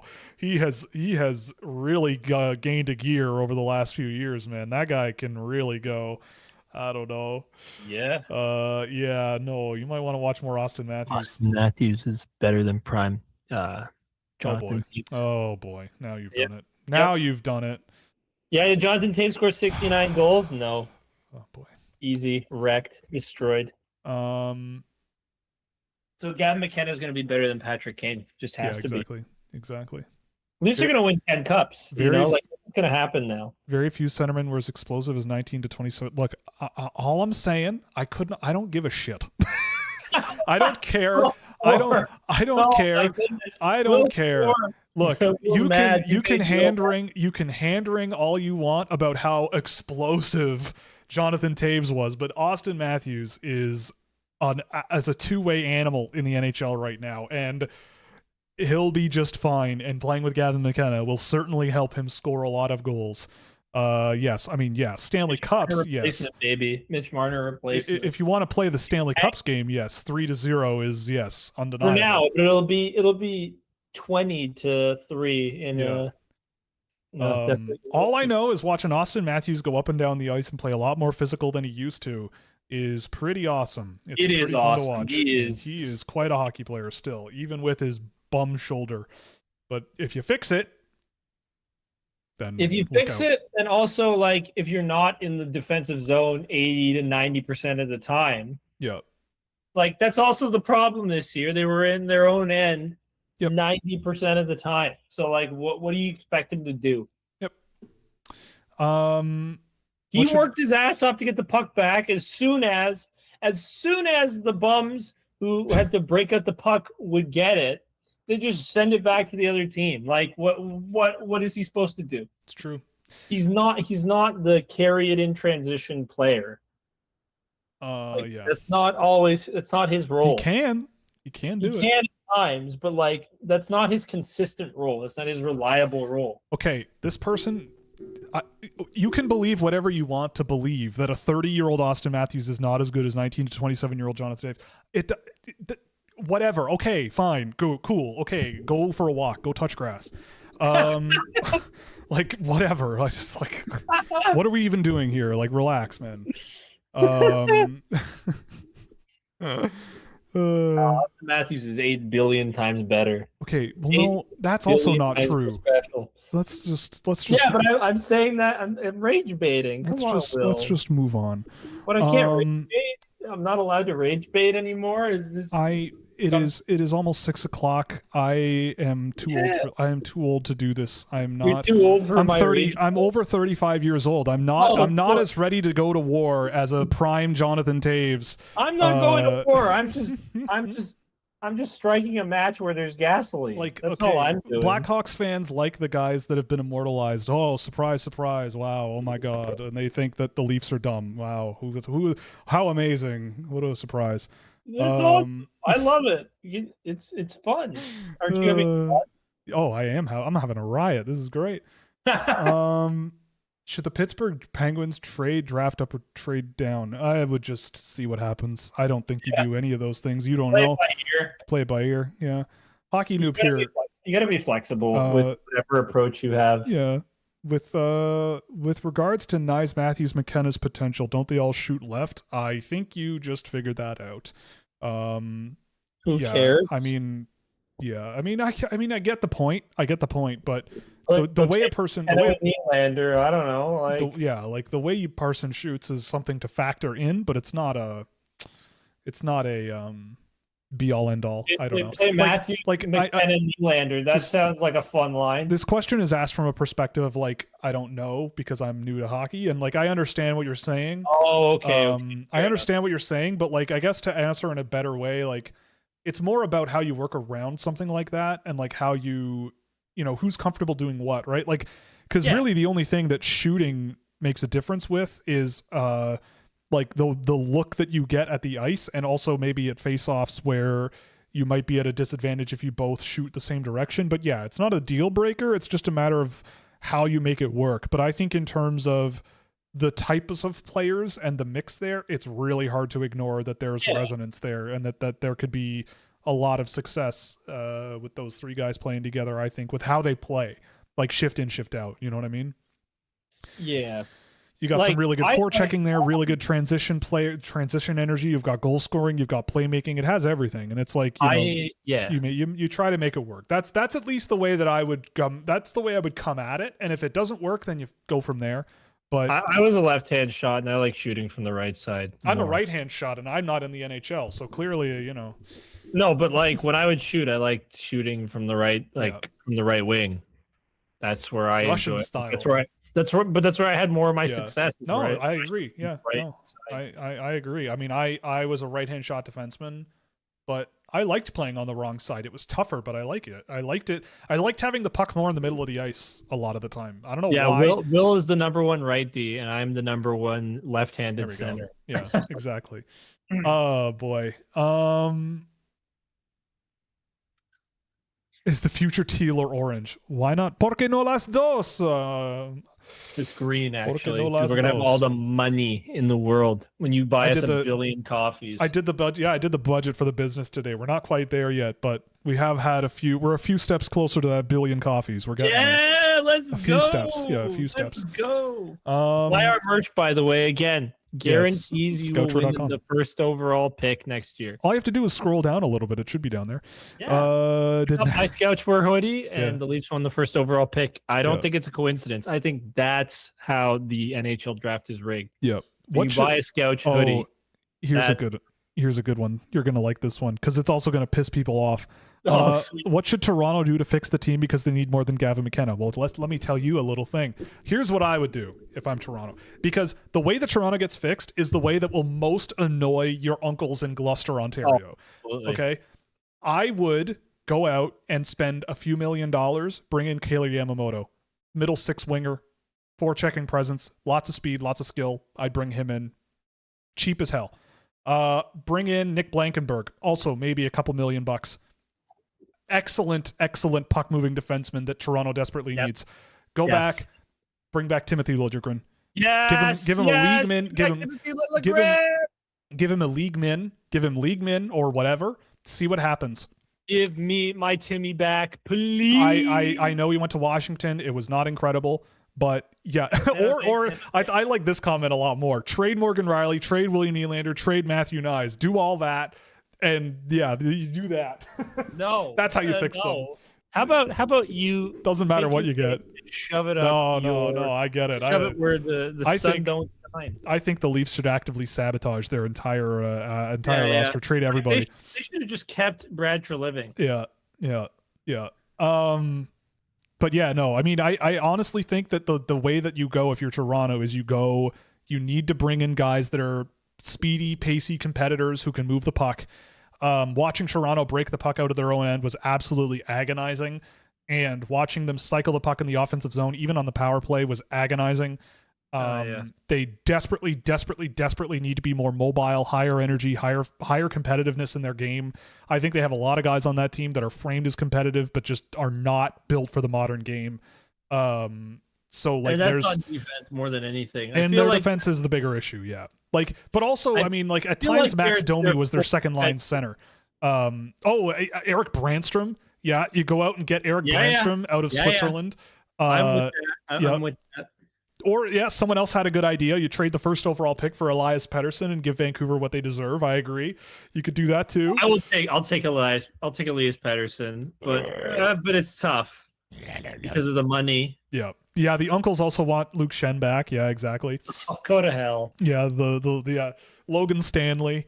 Logan, he's so bad. He's so bad. I think the way the Leafs are, it's fixable, but people are going to think that John Chayka is psychotic if he's doing it right, and I think that's the way to go. Jeremy Bracco, Jeremy Bracco. Yeah, you sign Jeremy Bracco, bring him back because that's a good idea. And you draft Ethan Belchet's first overall. You trade Morgan Riley for the rights. You trade Morgan Riley for the rights to sign Logan Stanley, and then don't sign him.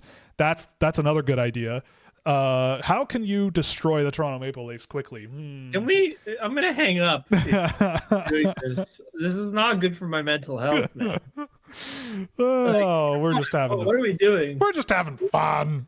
No, that's not fun. You're hurting my soul. Yes, no, we're having fun. You're hurting my soul.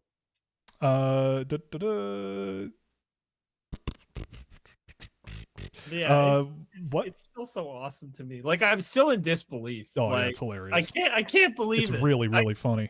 It's awesome. It's so cool. What did you think about Alexander Command? Is he a first rounder? I think Command will be a very interesting player to watch develop. I don't have him in the first round. If a team drafted him in the first round, I could see the logic. If you like your centers with speed and skill, and you want to build the rest of the picture from there, which I know there are people who are not concerned about that, you could end up with a really good one. I think that Command is just, his play style requires a very high floor, and I just don't think that's there. Like he's speedy and skilled, but I'm not sure it's quite enough to make it work in the NHL as he is right now. And my issue really comes down to like his performance under pressure. Like that grind in his game. Like he is physical, but he's not super successful with it. He's easy to sort of knock around a little bit. And there are issues in his game in that sense that kind of spook me as a first round pick. But like second round pick, absolutely. If you just want to bet on a center that has skill and can get around the ice really well, I think he's a really interesting option. He's pretty firmly in my second round, and I've always liked him. He's a fun player to watch. Yeah, what else do we have here? Will's a big right-hand defenseman. Well, I'm 6 feet tall, so I'm not that big. Am I sure I'm not draft eligible? Enough. I mean, an NHL team could sign me. I'm only 35. I got a few more good years left in me. He's only older than Dougie Hamilton. Yeah, I'm only a few years older than Dougie Hamilton. He's also an awesome right-hand shot defenseman, at least from the time that I was watching him. I think I'm a year older. than You're about John Tavares' age, Victor right? Hedman? Yeah. John Tavares is a few months younger than me. I think he's a September, October baby, and I'm July. So I'm better. I'm better. I'm gonna. You know what? I know where John Tavares lives in Toronto, so I'm gonna go to his house. Do you actually? I do. I know that. He lives in my old neighborhood. He lives like 3 blocks away from where I grew up, like maybe 4 blocks. That's awesome. Yeah, I know the exact house too. So I could go knock on the door. I could go knock on the door and just go, hey, you know what? I was born in July, the same year you were. I'm better than you, and then walk away. And I bet he would think that was hilarious. It would be very funny. Yeah, him and his crystals. Yeah, well, actually, his crystals might form some sort of a shield wall around his house that like zaps me if I get too close or something. Yeah, who's better than who now? Huh? Yeah, exactly. Yeah, crystals. Damn. My mom actually got me one of those types of things. That's such a mom thing to do. My mom bought me like something like that. I'm like, Mom, what are you doing? It's a very mom thing to do. No, it's a very woman thing. Well, you know, there are dudes who are into crystals too. You know, they're all at Burning Man every year. Yeah, well, that's a different kind of crystal. That's a very different kind of crystal. Oh, I lost my headphones. Oh god. Oh god, you got me. That was funny. That's funny. That's a good one. That might be my favorite AJ joke of all time. That's funny. Really. That's funny. That was so off the cuff. Oh, it's funny. Oh, someone else suggested a second go around for a Mason Marchment in Toronto. I'd be open to that too. I would absolutely do that. Yeah, but I'd also. It depends on the money.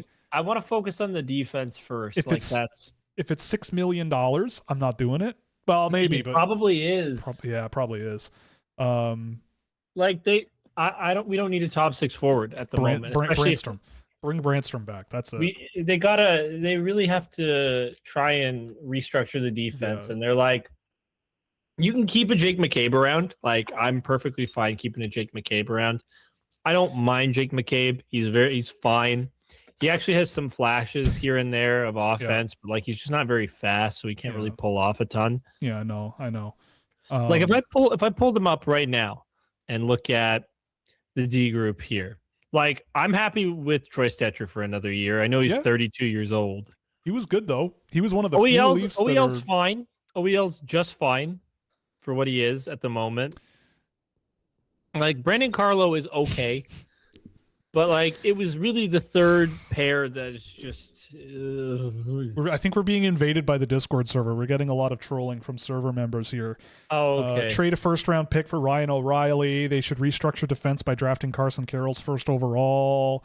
You know, we're getting hit here at all angles. Oh, and person saying that you're sorry about rage baiting. No worries. I'm walking rage bait. That's the whole fun. You want to get me to rage a little That's bit. all we do. It's the way you do things on the internet in 2026. It's just rage bait. We live in a rage bait economy. It's just how it is. Yeah, all our titles are. Someone suggested Nazem Kadri back in Toronto. That would be really fun. Can play defense? Yeah, can Lysell play defense? Yeah. Dennis Malgin, yeah, he's floating around too. I love bring all the friends, bring all the pals back. But like, honestly, Ryan Suzuki, not that bad. Ryan Suzuki, a quadruple A guy out of Carolina, like Suzuki could be interesting. I still like the goaltending. I really do. I still like the goaltending on this team. If you play your cards right, I think you could make a pretty decent team. It's a playoff team. If you play your cards right and be a little bold and not listen to the uncles in Woodstock, I think you could do okay.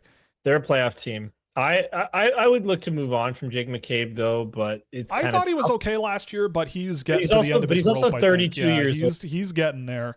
But I think he's also 34 years old. Right? I think you just let that contract run out. Youngest of their top 4 defensemen. Brandon Carlo is the youngest at 29. Oh, that's brutal. Yeah. Oof. Yeah, it is brutal, all right. Jesus. But you probably keep a Brandon Carlo, honestly. Like you have to work with it. Yeah. Troy Stretcher is 32 years old, man. Like, oh man. What do you think is Verdi Svensk's upside and long-term role? I mean, I think he has a very low floor because he has no attention being paid to him whatsoever. So that might continue for 10 years. But I mean, look, he can play on the wing too. He's a defenseman that can play wing because they played him on the wing this year.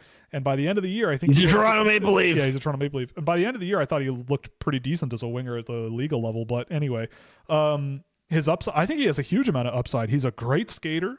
He's got really good skill to go along with it. He is an aggressive physical player, even if he has mixed results there. I think he's the most underrated player in the draft. Like, I think that you bet on the skating ability, you bet on the skill level. You need some time to, I think, refine his offensive mind, but I do really, really like him a lot. And yeah, no, I think he's exactly the type of defenseman a team like Toronto desperately needs. Desperately needs. Say the Leafs draft Stenberg. ... Hey, it would be fine. It'd be fine. But McKenna's the guy. I think McKenna's the guy. Yeah. 100%. What else do we have? Oh, Big Head Hockey's in here. That's a new one. Chase Reed at 10, Malhotra at 15. What do you see in them that have them so low compared to consensus? So Chase Reed to start. I think the thing about Reed is it's just a really good group of defensemen this year. It's not so much that I don't like him. I just think that in terms of what a good NHL defenseman looks like in 2026, Reed is there, but I think there are just other guys that show a little more.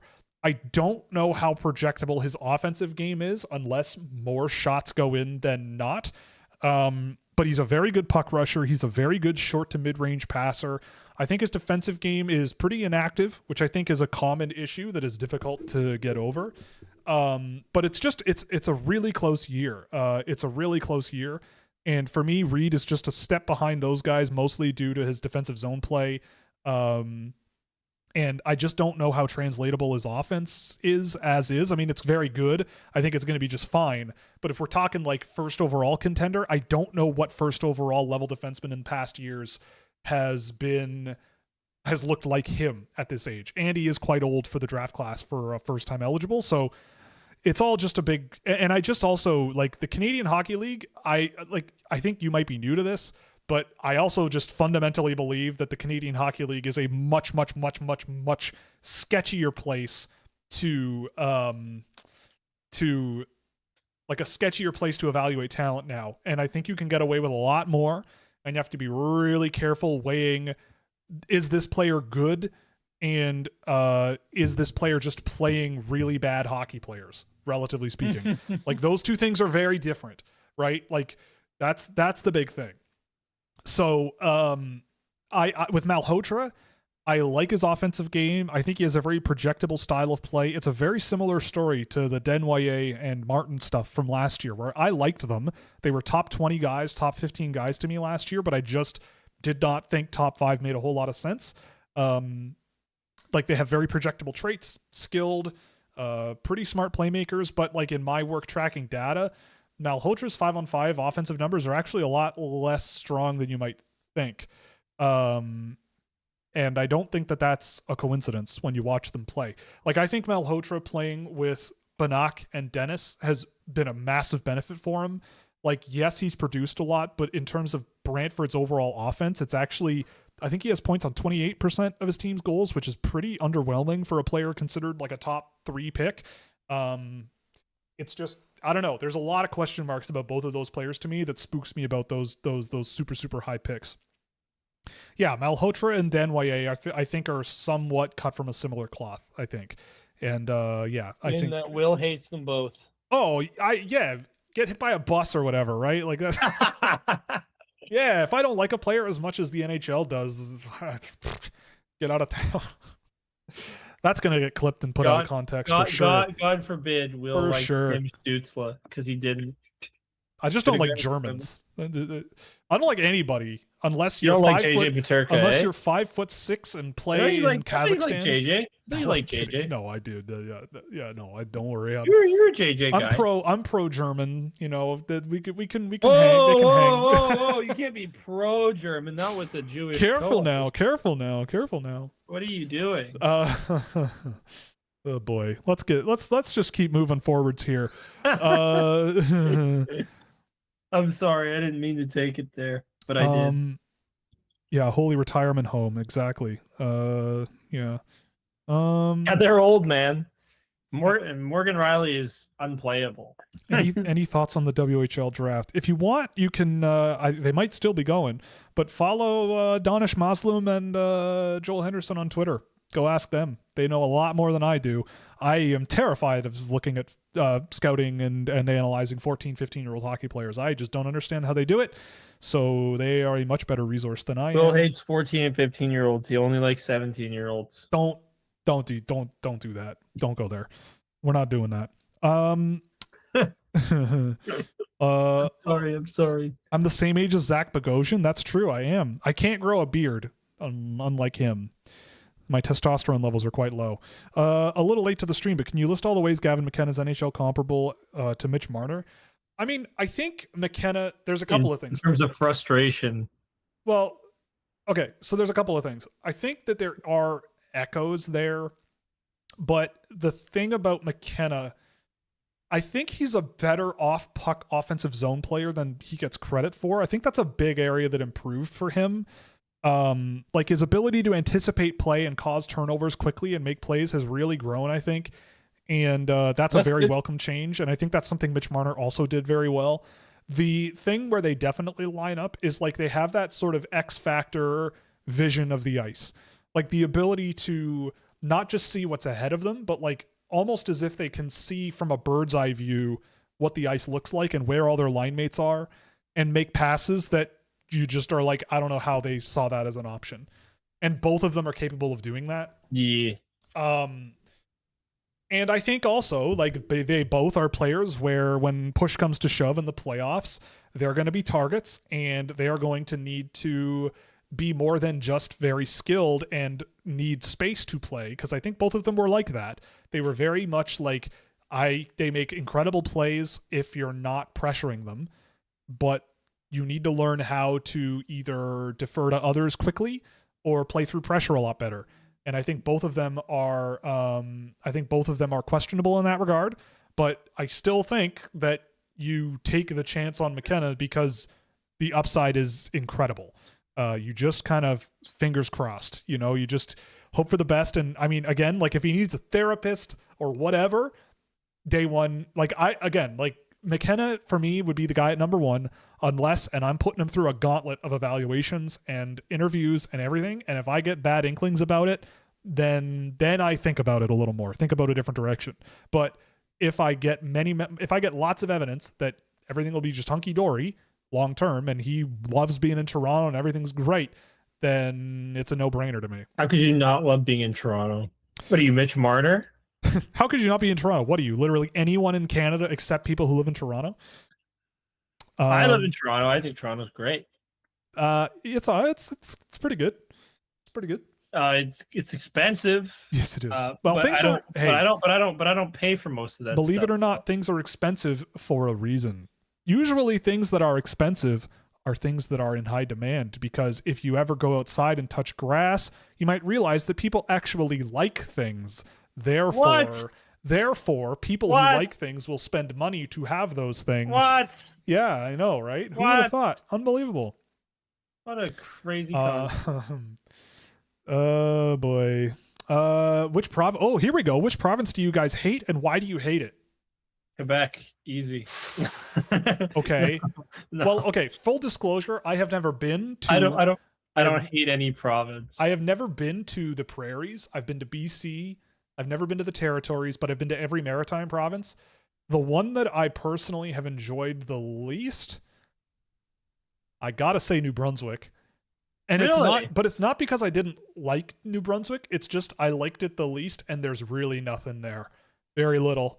I've never been to Moncton. I've heard Moncton's very fun, very cool, but I've never been. But I have been to St. John, which was pretty boring. My buddy's from New Brunswick, and he makes fun of how much there's nothing to do in New Brunswick. Like he was with the fire department at one point. Then he became a comedian, and then came to my school.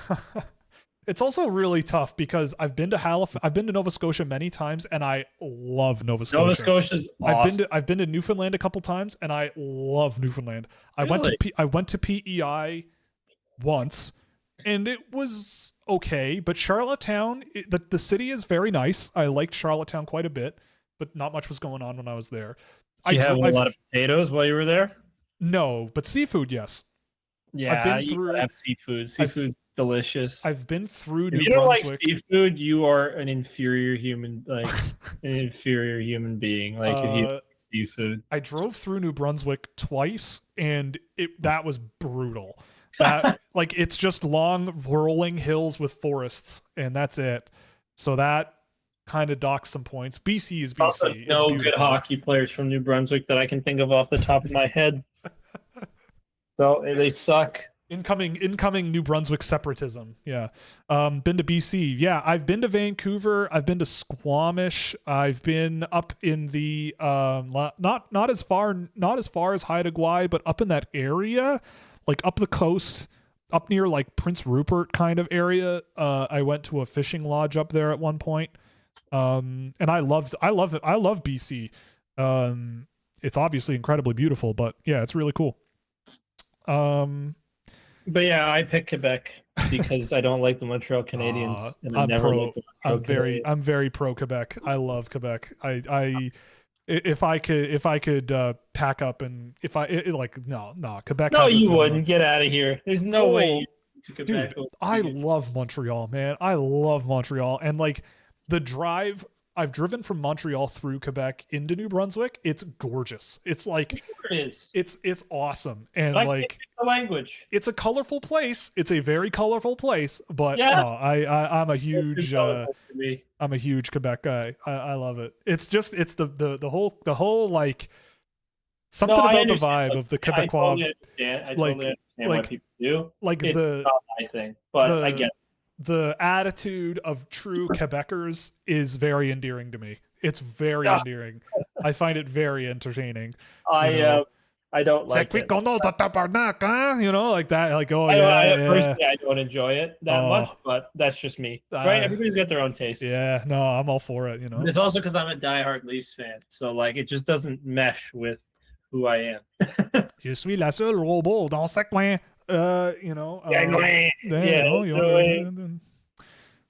Most people hate having to drive through Quebec on their trips. I like it. I think it's kind of neat. You know, it's I've driven through Quebec a couple times. But It's Quebec really nice. cheese is excellent. Oh, Quebec the cheese. excellent. Yeah, cheese, man. I will pay Yeah. it its dues. Yeah, cheese. The food is excellent. Yeah, I agree. Yeah, Quebec food is they know how to. It's very homey. Like I find in Quebec, like the food is very like The French, homey, by the like way, it's but cozy. like I'm not pulling it. I'm not whipping it out.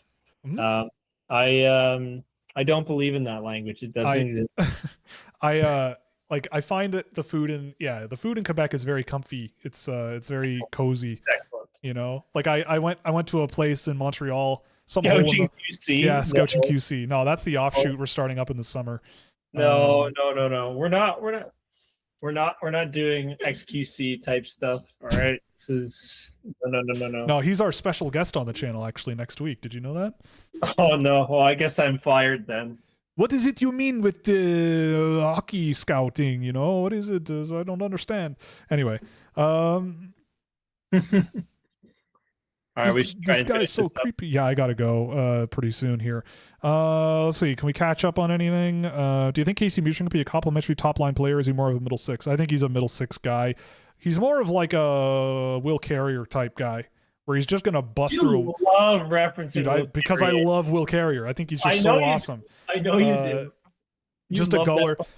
freaking guy. Mutrin isn't necessarily the goal scorer that Anderson is, but he'll run through a titanium wall if it means he can rip your head off, and I love that about him. So yeah, Will Carrier. Yep. Just that's the usual. Yeah. Your favorite player to reference. Does Nemec need a change of scenery? Is he just not that great? I think he needs Both, a change of maybe? scenery and got rushed. I think it just was botched him, but he needs time was, still. You know what? He was pretty awesome when He was. I saw him. Yeah, he's a good player, but I just Pretty think he awesome. got too much too soon. Like he shouldn't have been picked second overall. He should not have gone straight to the NHL. He should not have, yada, yada, yada. Sheldon Keefe does not does not like playing young defensemen. No, he does not. No, he does not. Not in the role, and not in the roles where they probably should be. It's funny, but Carolina's defensive group was a bit up there in age until Miller and Nikishin came along. Yeah, there are undervalued players out there. I agree. Move down. They to had Brent Burns for a long time. yeah, too. dude. My goat. There's a Toronto Maple Leaf. Bring Brent Burns to town. Honestly, I would not be surprised. He would be what they need. He would be a kind of guy that they could use for a year at like $2 million a year. That's what's crazy. Brent Burns right now is like better than Morgan Riley. That's so sad. Yeah, it is. Oh, Tessa Virtue, what did you do to him? What did you do to my boy? Being married to her, like, is it that bad? No, it can't be. It can't be. Listen, I love Morgan Riley. I have a Morgan Riley jersey, okay? I love that guy. And I'm also very happy for him that he got to marry Tessa Virtue. That's pretty awesome. Man, he had his day though. When he was really cooking, man, he was awesome. something awesome. else. I loved Morgan Riley. And again, for the people who think I don't like Chase Reed, the guy that I think he reminds me of most is like a younger Morgan Riley. Like he does kind of remind me of that high puck rushing, offensive leaning guy that can move the puck and play with it at the blue line and put it on net and put some production on the board that way, run a power play. Morgan Riley, that's kind of baby where I see. Morgan Riley. Dude, I remember when Morgan Riley got drafted. Oh yeah. Yeah, I do as well. I was like 12 years old. Is there any validity to people saying Stenberg has a better competitive motor, so they think you can win more with a guy like him than McKenna? There is a grain of truth to that. I think that is true. The guy that I keep saying Stenberg reminds me of is Seth Jarvis. So it's like, would you rather have Patrick Kane or Seth Jarvis? You know what I mean? I mean, it's Patrick Kane. I think you probably go with the guy who can really produce, and you may need to insulate him. But I love But Seth Stenberg Jarvis. is very good. Like That hurts my soul to say because I'm a big Seth Jarvis guy, but it's very clearly Patrick Kane. Stenberg is extremely well-rounded. That's a great part of his game. Is he's just extremely well-rounded. And I again, look, I think it's a discussion that's worth having. And it comes down to how McKenna comes off, in your opinion, and your interviews and his analysis, and what a psychoanalyst thinks of him, and what your development staff thinks of him. And look, like if there's an argument to be made from behind closed doors that you'd rather have Stenberg, then so be it. I can understand why. Mhm. But I think that with McKenna and the situation and with Toronto, it just makes a lot of sense. But there is a grain of truth that you see a little bit more of that ability to play when the chips are really on the table a little bit more comfortably. And McKenna, I think you also got bad, but you gotta give the kid a chance too. Like you see the uber skill and the uber talent at the same time. Yeah, I don't think just gotta bet on that and be like, hey, we're gonna bring you along and try and help you develop that as best as possible. I don't think it's unusual I don't think it's too ridiculous. Well, what? It's not unusual. Yeah, Tom Jones. Yeah. Tom Jones. It's the Carlton dance song. Exactly. Yeah. But yeah, I mean, I think with Stenberg, you're not wrong. I think there is a grain of truth to that. And yeah, I think this is the thing about the draft is it's like there's a lot more to it than like who is the better player, right? Like the word best or better, what do you mean, right? Like what are you looking for? And there is an argument there, I think, with what you're saying. But I just like you gotta if McKenna hits, he's a superstar, and Stenberg, if he hits, I think is an extraordinarily valuable player that will help you in a lot of different areas of the game. So you know, people are going to be talking a lot for the next month and a half. They're going to be talking a lot. Talk a lot. They're going to be talking a lot, and a lot of it probably will not necessarily be incorrect. It's just at some point you just kind of have to go, we won't know for another X years what the outcome is going to kind of be. Someone mentioned Zetterberg, kind of like Stenberg. I can kind of see where you're coming from with that. That's, you know, like a guy you want on your team, but is not going to be on the Wheaties box. You know what I mean? Like that. Not gonna be on the Wheaties box. He's not gonna be selling you Frosted Flakes. He's not your Pavel Datsyuk. He's not going to be selling you TD Insurance on TV during the World Juniors. You know what I mean? He's not going to be with Connor Bedard and Connor McDavid in their music studio.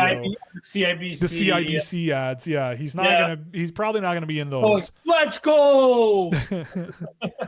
That's the most. I like that. They move one slider on a mixing board. It's like, oh, that sounds great. No, but Cut. Connor McDavid doing the let's go and the CIBC getting excited about his financial plan. Yeah. It's so bad. I love it. It's so bad. Those ads always crack me up. Oh boy. Hey, but I bank with RBC because Austin Matthews is the vote. No, it's because I got set up with an RBC account as a 7-year-old. Yep. Okay. But Austin Matthews does promo for my bank, so it must be the best bank. Must be. Where are the Datsyuk comparables? Just keep drafting those. Yeah, I mean, if you could draft one of the best players in the world every year, why don't you just do that? Yeah, like in the 7th round. No, the Datsyuk comparable this year for me is Wiggle Sorensen. That's who it is. It's going to be Wiggle Sorensen. That's Pavel Datsyuk because he's going to go in the 7th round and be incredible because that's just how he is. Although I will say, and then we'll close on this, the news dropped yesterday that he is actually going to stay with his hometown team another year and play 3rd division pro hockey in Sweden. But you know what? Oh, all the more power to you, dog. I know there are reasons that are very reasonable for why he would want to do that, but that's not my story to tell. But he is staying back there for another year. And I think it's going to be fun regardless. And if he's a 7th round draft pick, then I'll do it. I would be very excited. You do it. Yeah, I would do it. I love it. I mean, look, if you want, I actually can probably find it before we go. But if you really wanted to, you could, I'll post it in both stream chats here. If you really wanted to, you could look at the USHL Phase 2 draft once we call it a day here. I found the link. Yes, here it is. Of you freaking out. Yazarbek Rustam Konov. Sorry, Azamat, as you said. I just call Azamat. It's funnier. There's the clip for you that you can chase down and read for yourself. Get it? Chase read. Yes.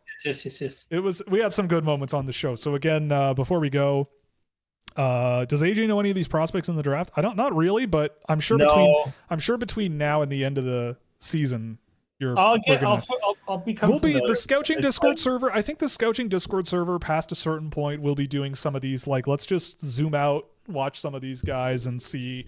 Yeah, and, I will. AJ can be a part of that. I'll hop in for Yeah. those, Yeah. and I'll call them all bad, and then I'll play. Yeah, chess. exactly. Yeah. Call them all bad, play chess. That's how it goes. Or or depending on my mood. Yeah.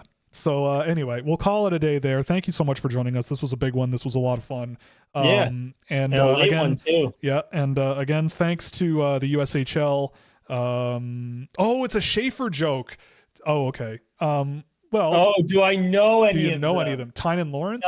No, I didn't meet any of them this year because of my big boy Oh, job. right, yeah, the big boy job. Yeah. So Otherwise, I would be cooked. saying, "Did you know I know him?" yeah, But I that's have, true. but I already have it with Porter Martone and Matthew Schaefer, so that's pretty good. Like I'm pretty set. Yeah, we'll take it. But anyway, thank you to the USHL as well for shipping us Puck Preps folks out for the draft. It was a lot of fun. Again, big shout out Don Ash, Cameron, Chase, just a trio of legends that helped me out a ton. Huge ups for those guys. I think we had a lot of fun as well. Go follow them also on social media if you want. So anyway, we'll get out of here. We'll be back Monday night, 8 p.m. Eastern time. Thank you so much for joining us. And yeah, toodles, and be safe, be well, be nice to each other. And guess what? Leaps for Cup, it's back. Well, they're back, man. They're back. 2028. Chayka's going to take them to the promised land, right? Yeah. Leaps for Cup, 2028. Yeah, 2028. Maybe not next year, but 2028, sure. 2028. All right. Well, thanks for joining us. We'll see you around. And yeah, Monday night, 8 p.m. Toodles.